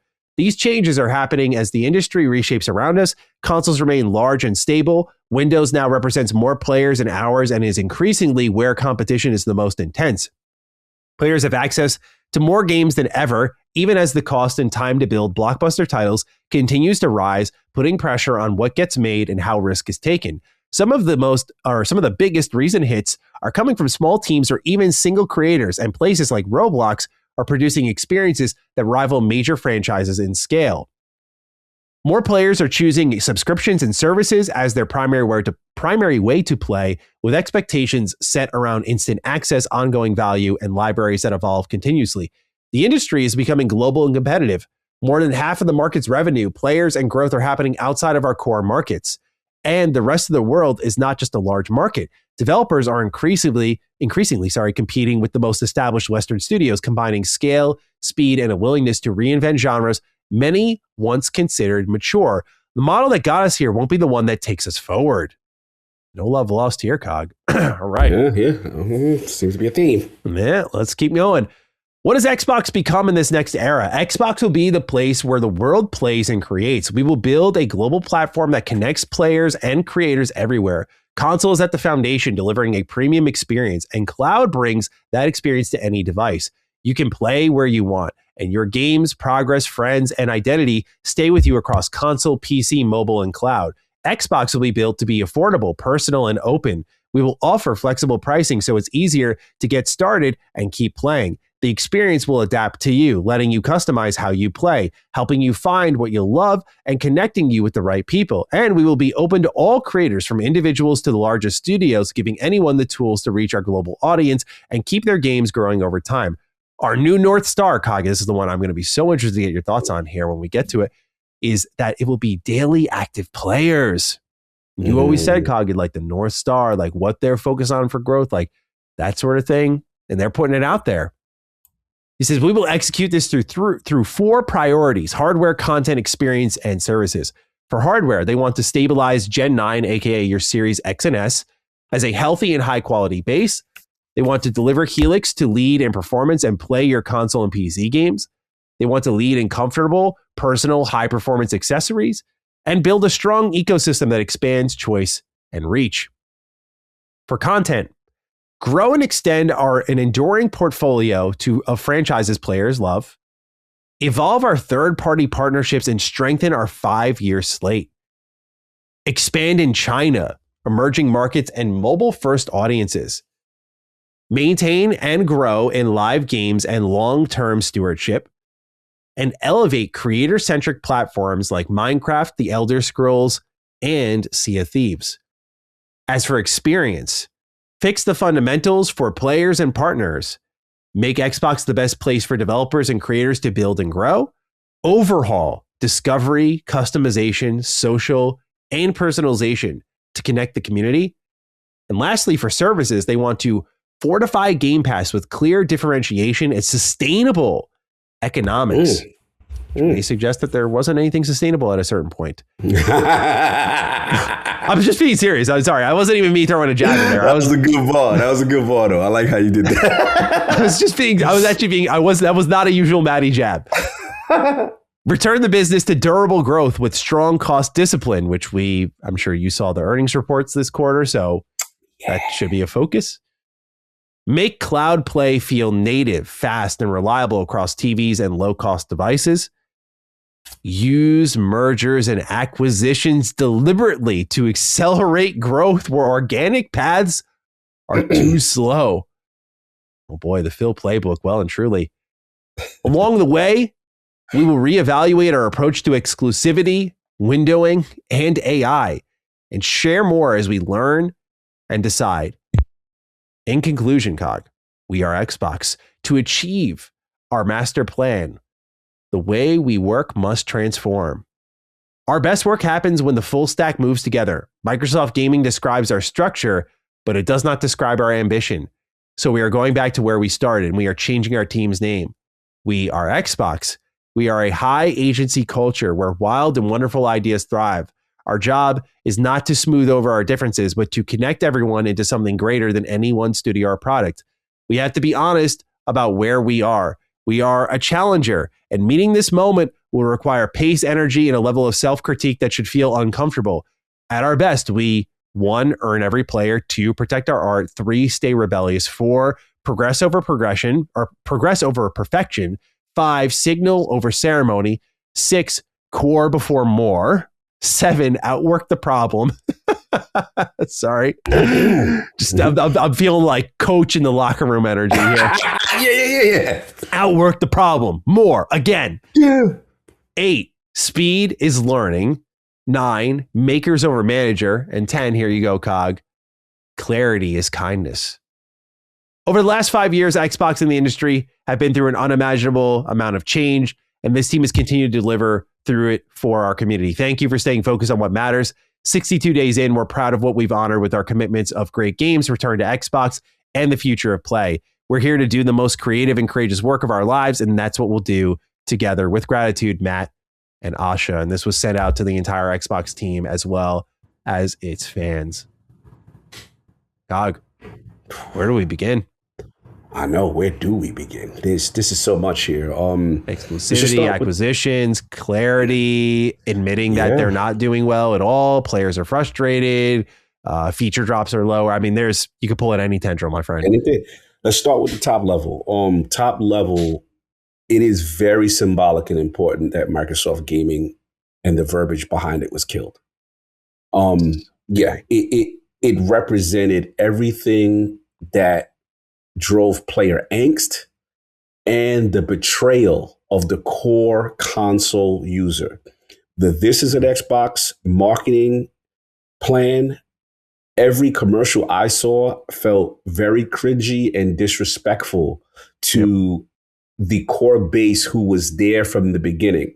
When you look at the point that she says in Matt and Asha make it, which is core before more. And I want to shout out my boy Corey from Boss Rush Network. He was on ILP. He made a point about this that was excellent. It was kind of like, you got to go hardcore base before you start appeasing all these new audiences that you were trying to pledge fealty to, who you didn't even have a proper vision in place to actually reach them to say, oh, this is an Xbox. Because in reality, you were not fully all those things. And that to me is important. So getting rid of that verbiage was so key. Making selfishly the console as the foundation and the priority before you spread out is very much music to my ears. That's the strongest thing she's done for me personally. Just the fact of Helix's existence and the fact that Gen 9, you want to strengthen it, you want to make that affordable. All of that is important. So you're setting that tone. And then, like you said, from the opening thing, the pure admission, players are frustrated. They're angry. They're not happy with what's going on. The brand damage that we've talked about, right?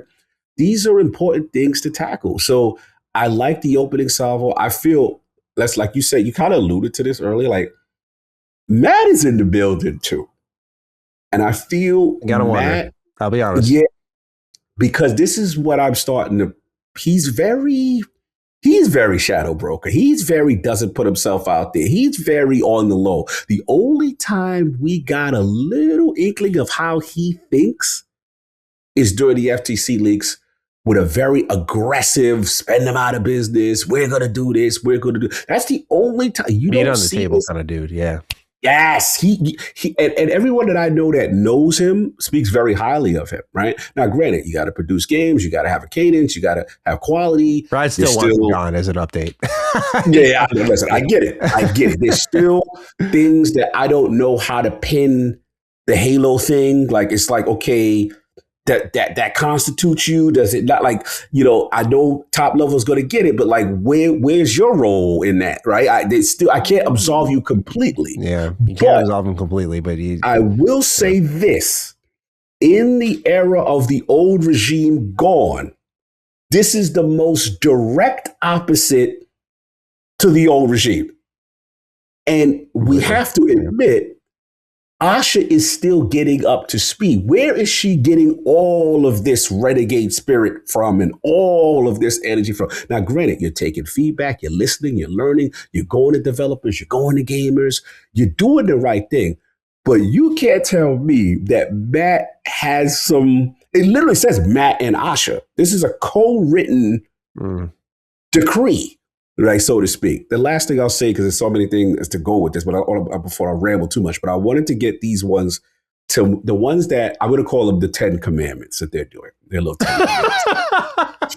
We're going to the book of X. We're going to read the scripture. Earn every player. Bro, that's big, right? You got to earn that. Okay, I like that. But 2, protect our art. I actually take that. I don't know if you look at this, Bounty. I take that as a anti-AI bullet point. I know it may be a reach, but protecting the art based on her background and the climate that, generative AI is felt very strongly and very opposed. That is important to say that. Stay rebellious. That's that Peter Moore energy. We're the challenger brand. We're coming, again, but you got to execute. We got to see what you do with exclusives, whatever. The keys for me, makers over managers.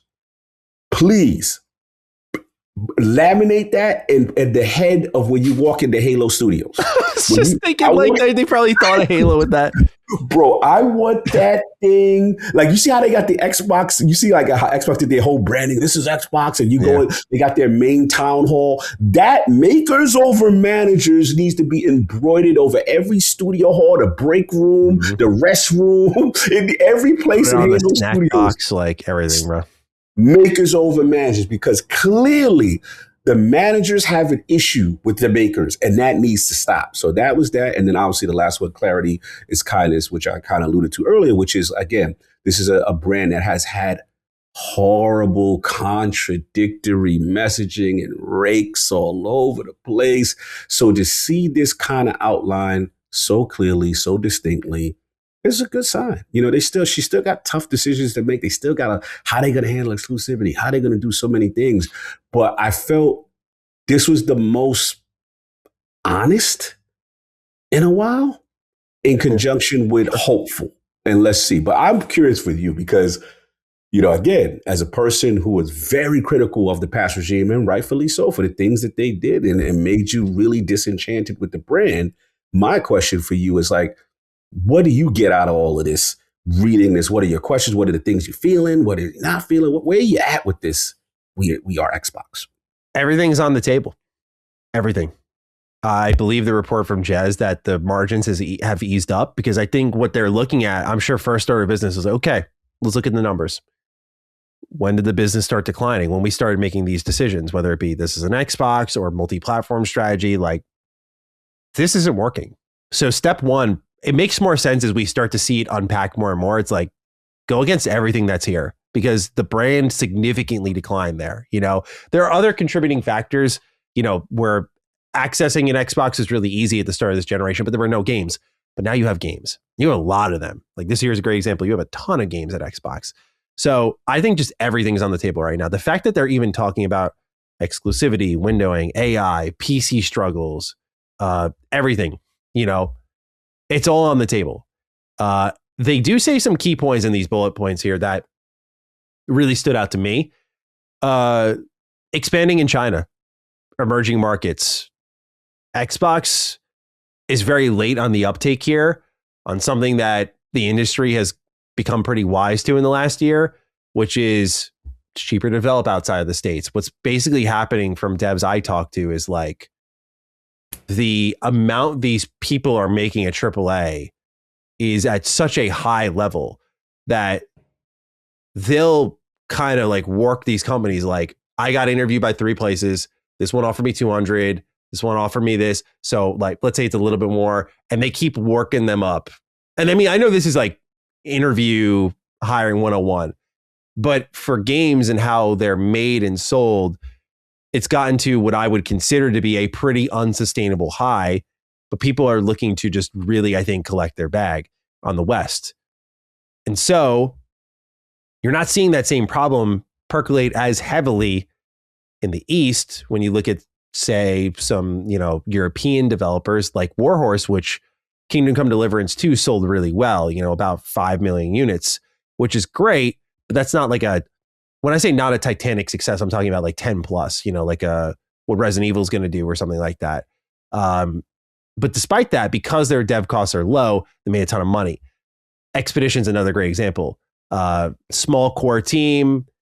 They decided to partner up with external devs for certain parts of the game that their core had set up, and they just needed more of that for their game, animations or whatever. They worked with external partners, but they shipped a game with 30 people ish and sold millions of copies with what was, I think they confirmed, a $10 million budget. So Xbox embracing that is really good, because think about the story of them passing up on Genshin Impact. What a tremendous miss. It's just unbelievable, right? So again, I think about that sort of stuff, and they've just been slow on the uptake. So it shows to me that's learning. Like, just the fact that they're like, we're going for that. It's like, good. You should have a while ago, especially with the way the economics are in the West. You should absolutely be exploring other emerging game development markets. There's also no reason why game development teams shouldn't be like, I like Midwest games a lot. There should be more dev teams across, the United States in general. It's all centralized in one state. That is awful for an industry, right? Like, you got to be able to make games, especially with how remotely it can be done nowadays. You got to be able to make games in more states than one. And so there's better states in the United States to just make games out of, with the way taxes work there and whatnot, right? So no doubt they'll be in hotspots because cities are better for hiring, right? You have more people to pick from, that sort of stuff. But again, I just think that Xbox, looking at the potential markets that they can grow in, this is a good sign to me. Discoverability. Yes. It's just bad for consoles in general. It's not just Xbox. I mean, Steam's got it great. Games are constantly getting discovered there. And if Xbox is going with Helix into more of a PC-like infrastructure, your game discovery needs to be really good. I love their focus on build for one, ship on all. I think if it's working the way we're hearing, where it's like, hey, Matt, you're making a game, make an Xbox version, and this will go on Helix, Series X, Series XS, PC client. Like, you're good. Just make one version for us, and like, it'll go everywhere. If that can work the way they're kind of describing it from a supporting Xbox standpoint, they can start to quiet the days of like, oh, Xbox is missing this game or that game, right? That could be huge for them. Stabilizing Gen 9.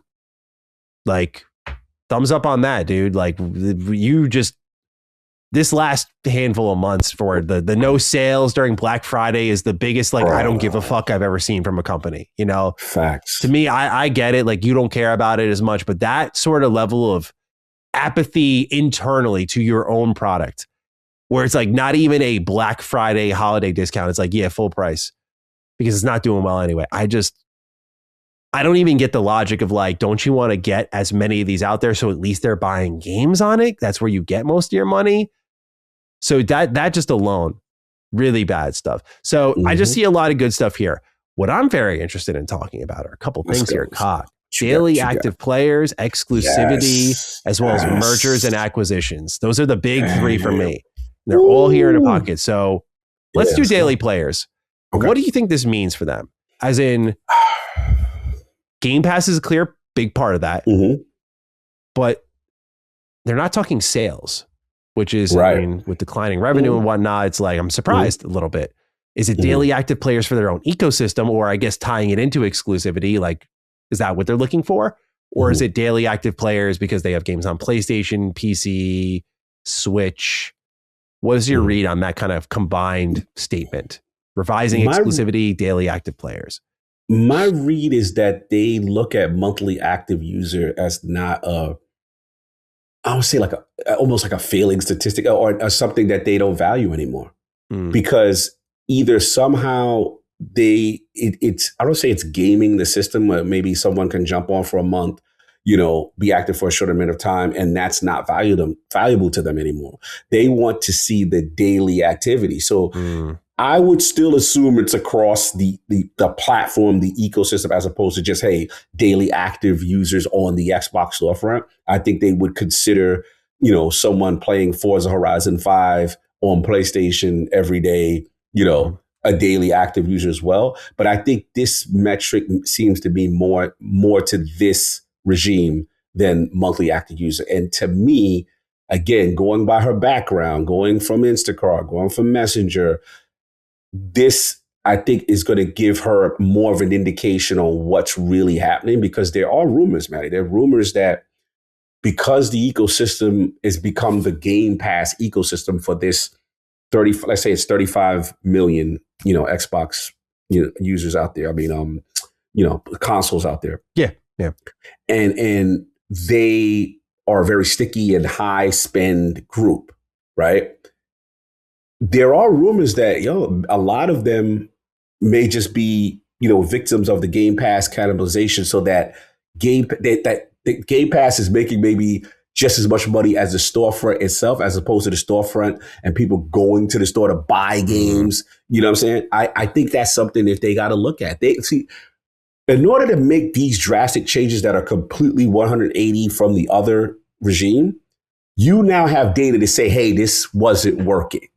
Yeah. We've got to pivot, in conjunction with the second part, which was a write-in last week that I agree with, an executive leadership above her that is now allowing this climate to exist without the pressure of the quote unquote 30% profit margin, without the pressure of, hey, we need as a company to all be invested in AI and this is where it's got to be. Not that AI is going away, but I think this current regime is afforded a different level of options that the past wasn't afforded, in conjunction with now they got data to say, hey, not only that, we need to make more of a focus on this ecosystem as opposed to just some side thing and, kind of thing. So I think that's what's going on here. So back to your point, daily active player is going to be the new rallying cry. And I want to see how she intends to fix that issue. That's going to be I want to know what that is.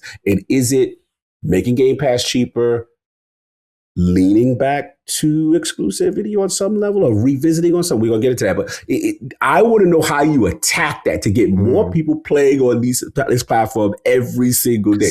What's the strategy? Because the idea is basically based on what Matt Booty has said in the past, they look at TikTok as sort of a competitor, right? Of time economy is the big enemy right now, where it's like you can be on your phone.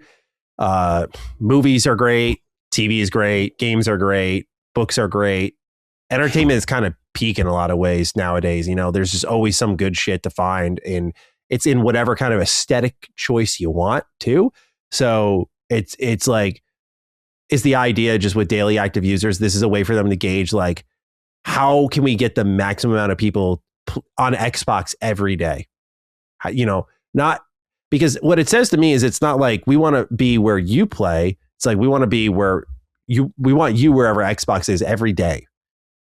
And so again, that's where I get to the exclusivity part. I'm like, how are you measuring that? Because I would imagine if players is your desire and you want that to be the highest amount possible, you want daily active players everywhere, whether it's through the cloud, through your exclusive ecosystem, or I'm sorry, through your Xbox, through your PlayStation, PC, that sort of stuff. However, as I've said numerous times, there is a direct correlation between exclusivity going away and declining, now just ecosystem engagement in general. We've seen, I think in back-to-back quarters now, gaming revenue is just down. Yes. Not even just hardware. Hardware's been down for years, but now it's people aren't even spending as often in your ecosystem. And I think it's because you're not giving them those games that, hey, here's a Starfield. And while I'm here on my Xbox and I'm done with Starfield, what do I play next on my Xbox? So it depends ultimately what this company wants to be. And that's what's so interesting. It's like you have devalued your brand so much in trying to pursue making more money, right? And I'm sure they made a ton of bread, but I look at PlayStation right now in a very specific way. It's what we talked about, that walk away from PC said so much, because I remember the headlines I was reading, Push Square and stuff. Great website, by the way, not throwing shots. But they were like, look how much money they're making, $2 billion through PC ports. And yeah, I would look at that and be like, damn, $2 billion, it's a lot of money. But PlayStation realizes with the optics of that and the numbers that aren't as popping with their delayed releases, whether there's a good reason for it or a bad reason for it, the reality is their plan for how they tried to keep the console users satiated while also doing the second win sales to PC, that didn't work. And Xbox kind of did a similar thing here, right? And so I just look at where they're kind of at as a brand, and I'm like, PlayStation just kind of walked it back in a similar way because they're like, we need to fortify what we've got here. If we're everywhere, there's something that's lost in that. And Xbox is a great case study on that. So again, I feel like it's what they really want to be, but they have optically, and now it seems like even financially, hurt their brand by chasing what is the obvious choice here. And this year will be great for data. I'm curious if you agree, but you've got Forza Horizon as a incidental timed exclusive. It's a very big game in the ideal setting. So that is a great thing to look at and be like, what does timed exclusivity do for us? You've got Fable, return of a big IP, good positive buzz, multi-plat release. Right. Halo is coming out this year. Yes. Multi-plat, remake. How is that doing multi-plat? And then Gears E-Day is an interesting one as well because it's we greased them up with the remaster last year, increased some awareness, and now we're doing a multi-plat, presumably multi-plat release for that game this year. So I've always said that when it comes to exclusivity, I think Asha's going to be giving us non-answers all year because I think they're going to wait till all of this is out and make a call next year. But it might, based on their 5-year slate, that might be even too long when I think about it some more. So I'm not sure when they'll make this decision, but they do have the ideal slate to collect data right now because I don't see a world where they're like, let's look at what exclusivity was doing for us in the 360 days or the Xbox One days and think that's like genuine data to parse through and use just because game development budgets were different, the industry and how it found content was different. Like it's just not the same. So they could look at a perfect year right now where they have games and they're of the big IP and they're releasing in specific ways that just by circumstance alone kind of lets them assess the data more, like what's hot, what's 100%. Not. So Cog, I don't know. I'm just a little bit mixed on exclusivity. I think it is the path to at least restoring hardcore intrigue in Xbox. Will it be enough to turn the corner? I think that's multiple moves combined, better pricing, exclusives. They have the games. And it felt like right when they were getting the games, though, we did see Cog. Starfield came out, top 10 selling game of the year. 2023 was a very competitive year. Xbox's hardware moved up a single digit. That always sticks with me as like was it because people were just not interested by that point because of 2022? And if Xbox makes all these changes, will they buy into, with all due respect, like a kind of wishy-washy Xbox that's sort of like, they were doing this, now they're doing that, now they're doing this. Like they just drive into different directions so aggressively. So often. I know. That trust is are they okay if they go exclusives? Are they strong-willed enough to be like, this will take years, and I mean years, to get us back? Are you okay taking the L for that long? Or are you going to lose patience when a year from now, when you've committed to all this and you're like, Saya's looking at the papers, Amy Hood's looking at the papers, they're like, and we're not growing. Like, is that going to be okay? Because otherwise we are going to go right back Full to what circle. Phil was into. Yep, right back, 100%. bro. And if you think people were mad at Phil, imagine if you guys do it again after you've restored the trust. After you restore the faith. So that's the thing. It's what do they want to sincerely be? And the only benefit we have with this situation is that we are more aware than ever of what Xbox can become. And so hopefully in like interviews and conversations, these questions can be asked of like, are you going to stick with it for a while? What's how committed are you to this vision? That sort of stuff used to not be a question for them, but now it really is. So exclusivity is top of mind for me, really. That's just where my head goes to of like, I think that is the fork in the road. Yeah, 100%. That's going to be the biggest challenge.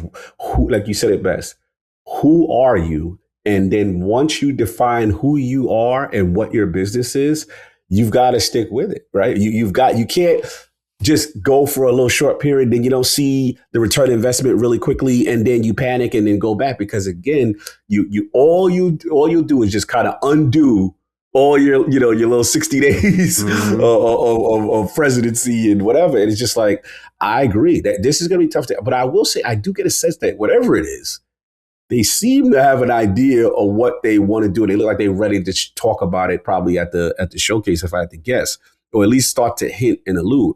But yeah, that is a big decision. I want to know, what is it? Because again, I've never seen this before. I have an idea that, hey, you may still need to do live service, you still may need to do that, but are you going to what form of exclusivity are you going to commit to? And I think that's going to be key, because we have to admit the brand damage has shown that, hey, maybe some people don't care because you've been all over the place so much that they don't care that it's over there. What are you going to do to gain trust, to make someone want to be in this ecosystem, to want to pick this console, as opposed to saying, hey, I will stay over here with PlayStation and Nintendo and wait? You know what I mean? Like, that's another thing. Do you value that? These are the questions. And again, they've got numbers we're not privy to. They've got information that we're not privy to, that they can sit there and say, hey, we have to entertain it. The fact that they're entertaining it says something. The thing that makes me think they're going to go back to it is, do you really flirt with it on this level only to go, nah? I don't know. I mean, I guess you could. Anything can happen nowadays, but it just seems like so silly to keep putting it out there. Asha says, hear you. Okay, it's a tweet. But now it's in the company-wide, public-wide statement, like, we're going to reevaluate our approach. It's like, I don't think you just and actually we found out now. To me, it's like they clearly saw something to start putting that out there, because it's in such direct opposition to what is currently there. I agree. It's almost reverse here are the 4 games, right? Because it's like you won't talk about it.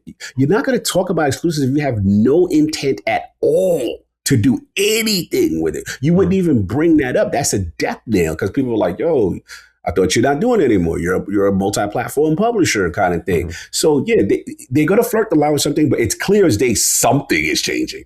The matter is, what is it? I'm dying to know this. Yeah.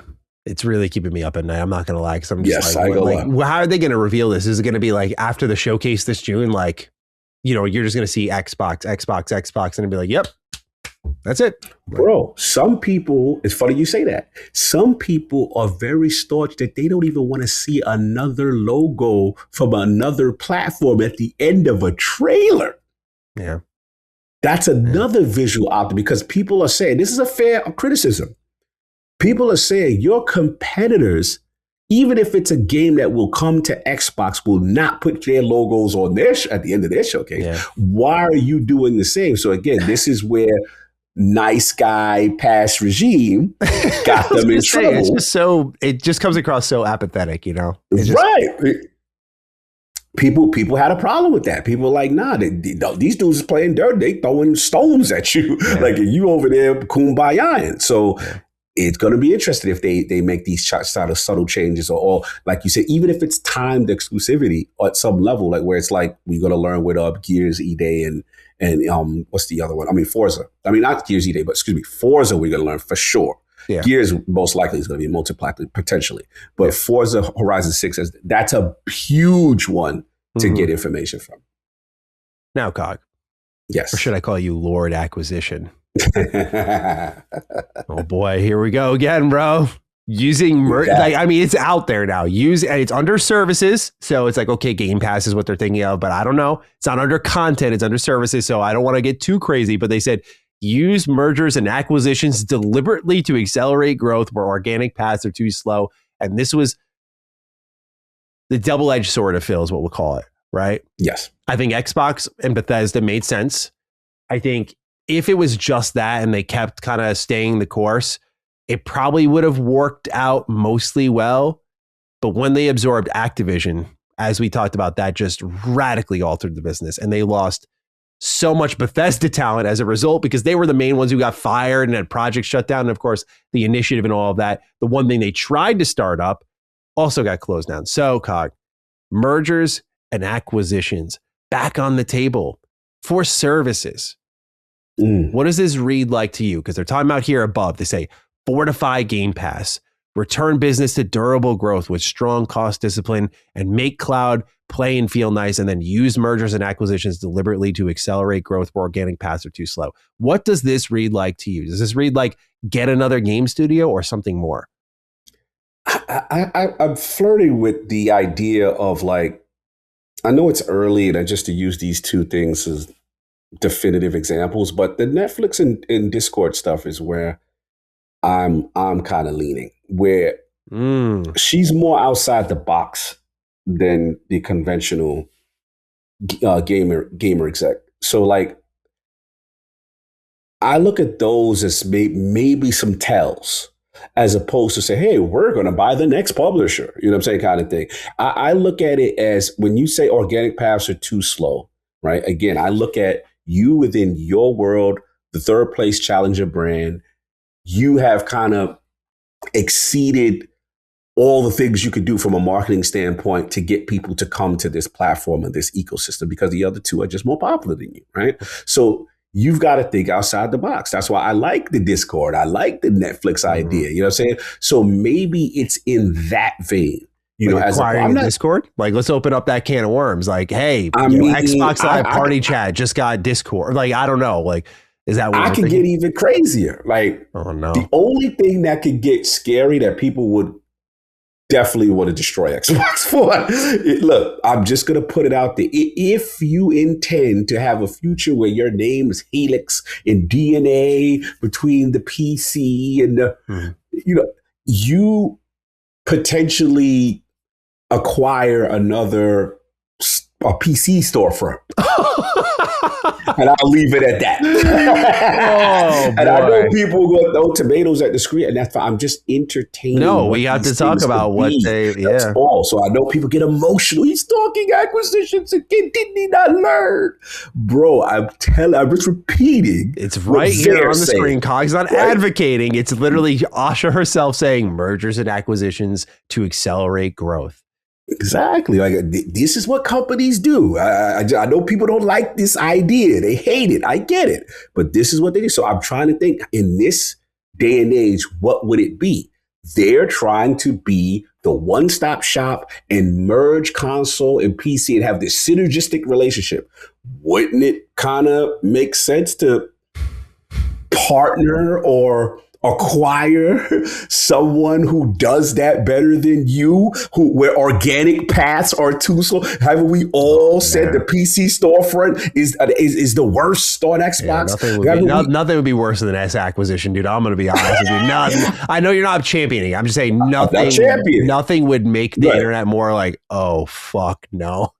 Right. I mean, I'm just bracing for that. Or the other part, which is outside the box, is, remember, she checked Jez recently, where Jez put out the thing about the mobile store, right? Again, we're coming off a world where they had King or whatever, right? That's another option. There's going to be something outside the box is where I'm thinking. Not to preclude them from saying they won't, acquire some maybe, smaller middling studio or something like that. That could still be on the table. My person, I think, like, who are the big publishers left? Is really, I don't think it's a game publisher. God, I hope not. It's not like they can acquire Take-Two, or you can acquire EA. Like, I don't Ubisoft. Like, I don't really see that anymore. Yeah, so to me, that's where I see M&A.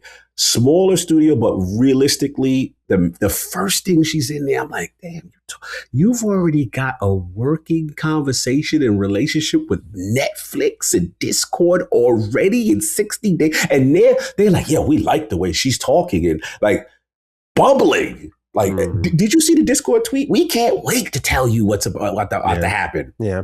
So Discord just come to mind for me because I think of Skype. Yeah. Yes. I think about Skype, and I think about how they integrated that into the Xbox One, and I think about Discord and how that's integrated on consoles, and how I mean, this would be another acquisition I would truly hate. I'll be honest with you, but like, just Xbox Live, Party Chat. There's some synergy there of the ideas for people, and then Xbox going in this PC direction, kind of having Discord as their primary chat service. Would be a hell of a selling point if you're like, which is you're not on PlayStation, No. They won't do that. They won't. No. We're past the days of pulling that off PlayStation. Discord is the number one de facto cross-platform chat service. This is what everyone prefers to you. They'll rub their nose if you're not on Discord in a chat with them. So they won't pull it. I don't see them pulling it off because it makes no sense with the overall vision of active players and active users to pull it from the largest. Okay, I see what you're saying. Yeah. So I just think you own that so that you could get that revenue and integrations and stuff like that to your favor. But I can't see, I would be shocked if they It's kind of like Amazon using Twitch to boost their games through streaming. Same thing with Discord with like quests and whatnot. I could see that. Yeah. I don't know, man. I just, I'm definitely gun shy with the idea in that I don't think I'm thinking of the best ideas because my brain is so much like I've seen what this is. I've gone down this road. I was happy with Bethesda. I was like, yeah, Activision is pretty huge, but you know what? If they kind of go the same route they did with Bethesda, that's going to be a pretty tough force to beat. And then it just fucking destroyed their business in so many ways where so many changes were introduced and just, I hope that whatever mergers and acquisitions they do are just like Nixus, kind of lowball, you know, little things like that. Hey, save Bluepoint. That'd be a merger we'd all be happy for. That's a I think it was a 70-person team. Like, they're in Texas. Fuck it. Why not? Asha being the savior of Bluepoint, getting a remake studio. I wouldn't hate that. Otherwise, they go away for good. Yeah, I ain't mad at that for sure. But otherwise, Cog, that's all we've got for the show, man. It's just a real whirlwind past couple of weeks for Xbox between Game Pass, We Are Xbox, acquisitions on the table, exclusivity on the table. It's all here. And so we'll be here every week to unpack it. It looks like at least some energy is being restored in the world of Xbox, where we're not just like not resenting is that's a strong word, but just like, okay, what are we doing this week? Like how bad is it going to get? It feels good to kind of dive into some good conversation about them. And it's not all in the negative direction. The last thing I like what I'm seeing for developers already. I don't know if you saw today the game makers package thing that got updated. I don't know if you saw that. I'll send you the link. It was really refreshing to see. And hold on, let me send this straight to you because we're professionally podcasting. Just said it's Sloth put it out. These are things that to me are taking action on the mission of making life easier for developers and to getting on the platform. And I like these fast, aggressive steps. And what I like is there seems to be a plan with Helix. And the fact that the dev kits are going to be going out. And from what I saw at GDC, again, reducing the friction. Because at the ultimate, it comes down to this. This is the biggest. I checked Phil on this. I remember I actually pulled up on it. Like one of the things that angered me that he said during his regime, it was remember when the Redfall situation happened? And remember, there was a statement like, it doesn't matter if we have a 10 out of 11 game or something like that. That's not gonna. Yeah. And I was like, don't say that. I said, don't ever say that. And I said, I know what your intent is, but the reality is, give it up. If you have a game changer kind of game, that changes the perception and the zeitgeist and the emotion around your console. And it makes it the place to be. So yes, is it the end all be all when it comes to the books and the spreadsheets at the end of the day as an overall? No, but that's a driver, you know what I mean? Kind of thing. And he understood where I was coming from, you know what I'm saying? Kind of thing. And I understood where he's coming from. I cringed. I was like, I don't think that was smart to say that because it makes it seems like you don't value that and you just want, either spreadsheet, even though I know that's not his intent. You just want spreadsheet games or just, games that's going to just, give you this reoccurring revenue. But if you have those, what I consider those goaties, those game of the year type movies where you go, oh my God, this is what everyone's talking about. And they did a good job with that, with having a lot of stuff in Game Pass, like the Expedition 33s. And they had like 3 or 4 like game of the year contender style games in the Game Pass. But what I'm talking about is the studios that you have, that you make. And that's why I circle this back. In conclusion, with Asha, remember game culture, makers over the, the managers. Yeah. And then also the final thing in terms of, I want to challenge them. You need to make game of the year style games. And how are you going to change that culture? Because the games are hard to make. We get that. It's not like press a button and you're going to make a game of the year type of contender. But I want that culture festered and fostered in Xbox. And that's why I'm curious about that. Like I said, we're all early now, but these are the things I want to see. Because I think, though, we have to admit, the power of great games is something. Of course, yeah. If you can get on a run, I mean, they might even see that this year if everything delivers, because they're certainly big enough IP to do that kind of magic for them. So we'll see. But definitely on board for what I'm seeing so far, and I hope it just continues to deliver at this very nice energy and cadence. I agree. All right. Let's wrap this thing up, Cog. You got some shopping to do, and I've got some eating to do. It's 11 p.m. Yes. Oh, my God. I keep forgetting. Yeah. No, you're good. You're good. Hashtag for the week. I was thinking something of like rake avoidance or something. like I want to keep the streak going, but I want to incorporate rake or something that we got to keep the energy going. Anything that's opposite of what the Mets are doing. Anti-Met like DD? We can just do that. Anti-Met DD or avoid the rake DD, something. Yeah, something. Let's do. I like anti-Met, like just doing the opposite of the Mets. Yep. Yes, do opposite of the Mets. All right. So, ladies and gentlemen, you got this deep into the show. Use the hashtag anti-METDD. You can use that in the comment section down below, or you can tag us on Twitter. I'm at G27status. Cog is at Lord Cognito. You can find us there again. Hashtag anti-METDD. Cog, any final words before we get on out of here? No doubt, man. Good to have you back in the saddle, the realm of the Dukes, man. Back together also. And like I said, I'm excited. This is finally some positive news in 2-3 weeks in a row. Yeah, wow. How about that? Keep right away, bro. All we had to do was sacrifice the Mets to do it. That's it. Absolutely. They got beat 14-2 today, by the way. So to the Nationals. So we're going to get a huge announcement from Xbox probably tomorrow. They're going to do some fly. Yeah, 100%. Ladies and gentlemen, we appreciate you being here. We'll be back next week for episode 279. Until then, be safe, be well. We'll talk real soon. Peace out. Peace. Defining Duke, an Xbox podcast, is a product and trademark of Last Stand Media and Collins Last Stand LLC, and is recorded from the United States of America. The show is conceived by Matthew Mr. Matty Plays Schroeder and me, Colin Moriarty, and is written and produced by Matthew Schroeder. Matty's co-host is Barry Lord Cognito Eversley. Defining Duke's executive producer is Dustin Furman. All of Last Stand's theme music is by Ramon Narvaez. As you know, all of Last Stand Media's shows, including Defining Duke, are fan-funded on Patreon at patreon.com/laststandmedia. The following names are at the producer support level on Patreon, and we're thankful for your kindness and generosity.